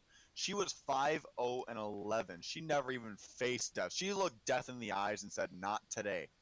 So Sylas over here was 17,000 against everyone else. I mean, it just, so much coming from the Iceborns and the damage coming from their side. I don't think Ivern and Graves were just the best pick for this matchup. I completely agree. I mean, yeah, I got excited about it because it's been a very, very long time since anybody's really seen Ivern picked in jungle because it's been very difficult for him. I know he's been getting a little bit of love as well, I believe, so some people are considering that maybe he might be able to come back. But the Graves pick, I mean, yeah, it's a comfort pick, sure, but there's other ADKs that are out there that you can pick that would have probably done better with that lead that he had gotten early there, right? Like, everything looks super good for Novasphere Gaming at that level 1 fight in that river. After that, Nightmare unfortunately started losing against your boy over in top lane. Sejuani got a couple of kills, or had like 1 kill and then got another one. Mid lane was pretty stagnant. Bottom lane, again, the Braum Lucian combo. I mean, sometimes you got to think about that, right? Like, if Braum and Lucian is up, are they going to pick it? If they are, do we want to make sure that we don't let them have Braum Lucian? Because as we saw in this particular game, Braum and Lucian completely took that lead away. I mean, props to Lucian, first of all, for dealing with a 2-0 and 1 Graves and still winning the lane, right? I mean, that just speaks to the power of Braum's passive combined with the passive of Lucian as well with that double shot, right? But it's not for me. Let's go ahead and get who do we want to get here? Let's get your boy. Let's get your boy in the Aqua Dome, okay? I already had that message prepared. Yeah, let's get your boy in here because I definitely want to talk to him. But that was the first time that we got to see Sylas on the stream here. All right, here he is. Close my closet. I'll close it eventually, okay? But yeah, we got your boy in here. Welcome, man. Hello, fine gentlemen. How can I help you today? First of all, that draft pick. I mean, honestly, it looked to me like you guys won in draft. What do you think? Well, we didn't really know what was going on in draft, to be honest, because we saw the Aatrox and we're like, okay, that's jungle Aatrox. And then we saw the Graves and we're like, is that top lane Graves? Because they didn't pick an ADC yet. It's kind of out of draft order. We saw the Ivern and we're like, is that support? So we pretty much just picked whatever looked fun and whatever looked strong. Like, Lissandra pick is a ridiculously strong in meta champion. Sejuani is ridiculously strong in meta. And then the Lucian Braum is pretty much a guaranteed win lane. And then I got the fun pick. Yeah, you got the fun pick, the Sylas pick. When you locked in Sylas, both JP and I, we lost our collective minds when you locked in the Sylas because we weren't sure if anybody was going to try to lock it in, was even going to try to showcase it, but you were definitely the first one to lock in that Sylas. Now, in your head, going up against Nightmare over in lane, right? I mean, it looked relatively close in the beginning, and then suddenly you just started getting ahead. So what point was that for you, where you turned a lane that was, like, even, to suddenly being so completely in your favor that he couldn't fight back? It was mostly just the first step that I did, was I realized, oh, he doesn't have flash. And then I pretty much just abused that over and over again, and I abused the fact that Sylas, for whatever reason, Riot decided to give him an execute, and they decided to give him a heal that heals him when he's really low, so pretty much, like, you essentially have like a 300 HP buffer for no reason other than because the champion's busted on top of the 100 HP shield and then the 3 gap closers. So pretty much like, it's almost like I was playing the lane with 4 gap closers, infinite healing, and also infinite wave clear, and I had everything in my control. And they can't kill me with Ivern anyways, because Sylas is ungankable in that lane pretty much. Absolutely. I mean, we saw you... I can't do anything. We saw you utilize Kingslayer, his ability Kingslayer, really, really well. Actually, there were a couple of times where it looked like you might actually die, and then suddenly you use Kingslayer and you get that 400, 500 HP buff because you were so low. And I mean, what do you think about the champion overall? I mean, you said a couple times that he's basically just busted, but is it because of his Kingslayer, or is it his damage, or is it both? Unpopular opinion, I think Sylas is one of the most broken champions they've ever released. It's hard for a champion with... I mean, is it more broken than the Akali rework, though? Or when Zoe, when she first came out? I think Akali rework is only more busted because Akali has 3 unconditional dashes and then also a 4th one thrown in there and invisibility. Sylas is probably one of the more broken solely based on the amount of stuff they put in his kit. It's pretty much just like they gave him Tiamat, they gave him Infinite Wave Clear that is on super low mana, they gave him decent base damages, they gave him an Execute, they gave him a heal, they gave him 3 gap closers on knockup, and they gave him an ultimate that makes him equal to every other champion in the game. Like, I think it's mostly just a skill curve as to why that champion's not doing well right now, and the fact that he has a lot of trouble carrying when it comes to probably past the 25-minute mark. He has a really strong early, really strong mid, but like his late game is really bad. Absolutely. JP, do you have anything you want to ask? I do. So one thing I want to point out is, I know I am a top laner myself. You never build your champion the way you always build him. You never, one build is never the same. But I think one advantage you definitely had was not only the heal, but Sylas scales off of AP, and yet Victor still went for an Iceborne Gauntlet, which, yeah, it gives him mana, it gives him the extra damage, but does it really help him against a Sylas who has AP scaling? So what lane do you think Sylas really does? Does he belong in jungle, like some people have been talking? Does he belong in mid? Or what do you think? Okay, so, loaded question. First things first, to answer top lane, the whole thing with your build is evolving. And this is going to lead into why I think Sylas belongs on the top lane over really anything else, is kind of like a Rumble champion. When we look at that lane, really, Victor fell out of the meta. And one of the reasons why he shouldn't have even picked Victor is because he was red side. And he didn't have the jungle priority, he didn't have the jungle advantage, and furthermore, the pick wasn't established for the top lane. He could have had the counter gank because we were blue side, and maybe I think he did, but the counter gank was used kind of awkwardly. If anything, like a Renekton would have been a really good counter gank. As for building the Iceborne Gauntlet, he built that after he did his 3-core item power spike, which at that point it was just too late. He was too high eco for his champion, and at that point, nothing he built would have saved him.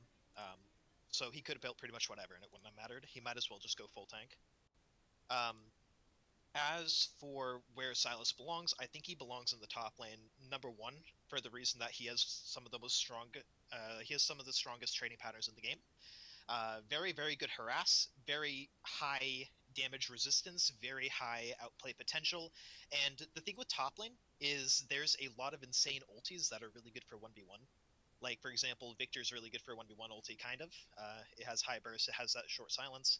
There's Sion, there's Darius, there's Akali sometimes being played. Sylas just kind of hard counters all those carries because he just takes their number 1 strength and uses it against them, and then has his own strengths to back it up. So that's my opinion. I don't think he's much of a jungler, but he's really good at it still. It's like a glorified Camille. Maybe a worse Camille. So you've played a couple of games. I'm assuming you've played your second game already, correct?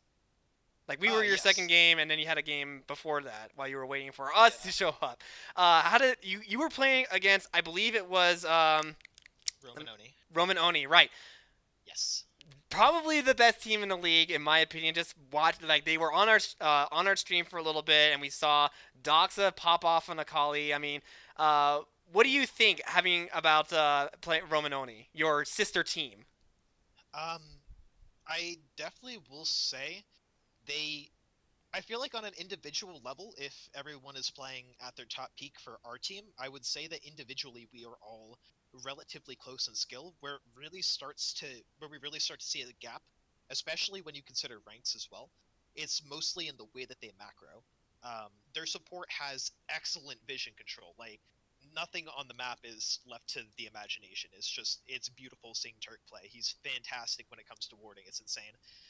Their top laner has crazy good synergy with the rest of the team and knows how to play around them extremely well. And obviously, my boy, gluten-free Panda, best jungler NA, no doubt about it. And obviously, Dox is just ridiculous. He has, as you would expect from a mid laner who wants to pick up an assassin champion, right? She's going to have just master mid laner, has the same mechanics. That's usually how it goes. So they're very, very talented. Obviously, their ADC is good, but the game we played versus them, it was mostly just Doxa taking over and Gluten doing really well in top lane or playing off the team. So that's mostly what I noticed. I So didn't really notice an ADC much, to be honest. I AD carry main. He's pretty good.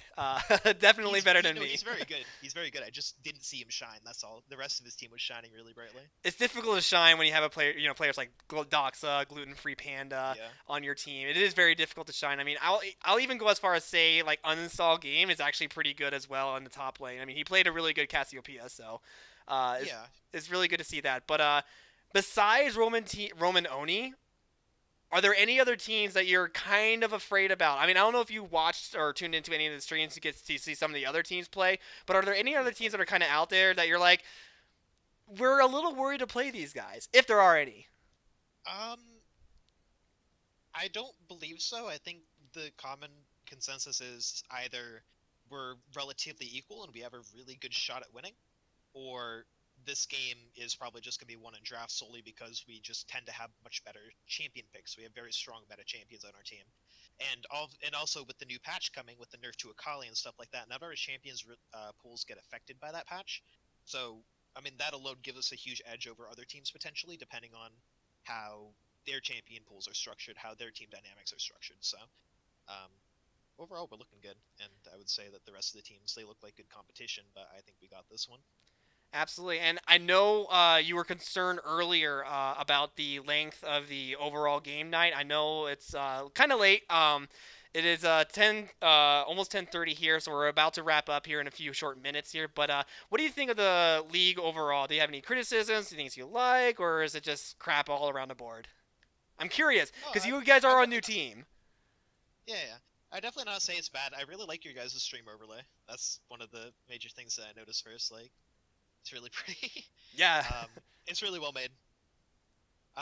Past that though, I don't usually turn on volume for casters if I usually do watch teams. Like I usually, because I used to coach a huge amount, so I'm really used to just turning off comms, for example, because I usually listen in Discord, and that's usually just the way I view a game, or I view in custom and stuff like that. So I don't usually listen to casting much. As for anything else, I mean, I'm enjoying it. I'm having a good time. I think it's well structured. I think it's well balanced.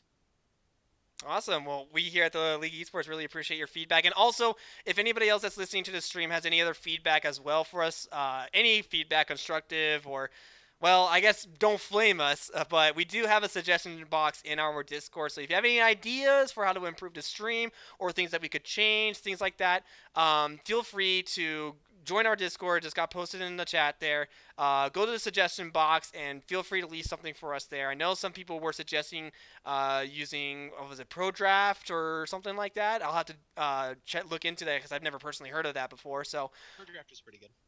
Yeah, it's like it allows everybody to be able to pick all the champions and everything. So it's definitely something that we'll be looking into, so that everybody, because we want everybody to be on the equal playing field. So if there are certain champions that they don't have access to that other people do, that obviously kind of stinks if you're on the lesser side of that. So it's definitely something that we'll look into and possibly implement later on. But other than that, I think it was a really good stream. Hopefully everybody had fun. Did you have fun? Hell yeah. you gotta flex on that Silas pick, so I bet you had quite a bit of fun. So the Silas pick was pretty fun. So absolutely, yeah. We appreciate you coming on to the Caster Desk. Thank you so much for giving your analysis and your insight into that game, and we really look forward to seeing what you guys do on the next week. Yeah, no problem, my dude. Good luck. Thank you. Good luck. Alrighty, so we are now at the end of the night here. We're basically just wrapping up now. JP, you have what do you think about the stream overall? It's absolutely great. I had a fun time tonight. I'm still getting harped on from my microphone over here. I know you're getting flamed. It's the second week in a row where you've sorry. gotten flamed for your microphone. I'll take the flame. I'll take it. It's not something I can control. I don't have a lot of money right now due to being in college, but I do actually plan on having a new microphone soon. Hopefully closer to the summer. That way I can. I have an internship coming up, so I'm excited for that. But that will be making me just a little bit of money, just enough on the side to get me some new stuff that I might need. But also, I will be having a camera hopefully next week. So I look forward to that. So too. we finally get a face reveal of JP, you Oh, guys. be This is quiet. big for me because I have no idea what he actually looks like. Be So I look like garbage. Trust me, I'm terrible. we can't look as bad as this Nah. ugly mug I mean, here. I'll actually have to clean up my room a little bit just because it's a little bit of a mess, but it's fine. Absolutely. Well, I It's hope all that you fun. guys had fun. Thank you guys so much for tuning into the stream. We peaked really high, actually. We got like around, I think we peaked at around 70 or so viewers, so that's really, really awesome. So if you guys enjoyed the stream, please feel free to leave a follow. Tell your friends, have them come watch the stream as well. This is our first like official League of Legends league, and I put a lot of work into trying to make this league look professional and official with the overlay. Which, by the way, the overlay was created by OSO Soldier in our Discord. So if everybody in the general chat, if you guys like the overlay, in the general chat, just go ahead and at OSO Soldier. Let them know that you guys like the overlay, that it was awesome. I personally love it. JP, what do you think about the overlay? I thought it was absolutely beautiful. It's a great addition, and it makes us look so much better. So I just absolutely love it. We need creative people, and we have them. So this makes everything much cooler. Absolutely. And just one more thing. We want to thank our sponsor, OC Gaming. Thank you so much. Thank you to Nerdiest Brands as well. Go ahead and check them out. We want to say thank you to Bluxy, who just followed. Thank you so much. Also, thanks to the other sponsors that we have, EDF. Thank you guys so much for helping us make our dream come to life. And hopefully, as we continue on to the week, we get more sponsors. So yeah, I don't know. Fish, if you're still, or Yakubescu, if you're in the chat, is there anything that I missed that I should mention really quick before we wrap? By the way, this is the custom jersey, the custom TLE jersey. I'm wearing it, showing off. This is one of the prizes that you guys can get. I had to crouch. Okay, it's got your name. See it? I'm making this look so cringe. All right. There it is. Okay, there it is on stream. I see it now. Yeah. So there's the TLE jersey. That's one of the prizes for our league. Really comfortable, really breathable. I know I'm wearing an undershirt underneath this, but that's because I sweat so much I don't want to ruin the shirt. Zen Brule, thank you so much for following as well. Appreciate it, man. And yeah, don't forget to check out JP too. JP, don't you have a stream or something like that?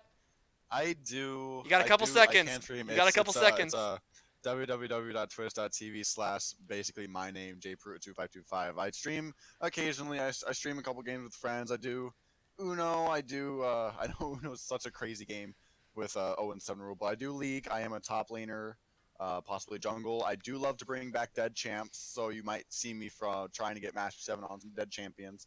So it's quite an adventure. So if you ever want to feel free and come by and hang out, then please, by all means. And I promise I will get a new mic as soon as I can.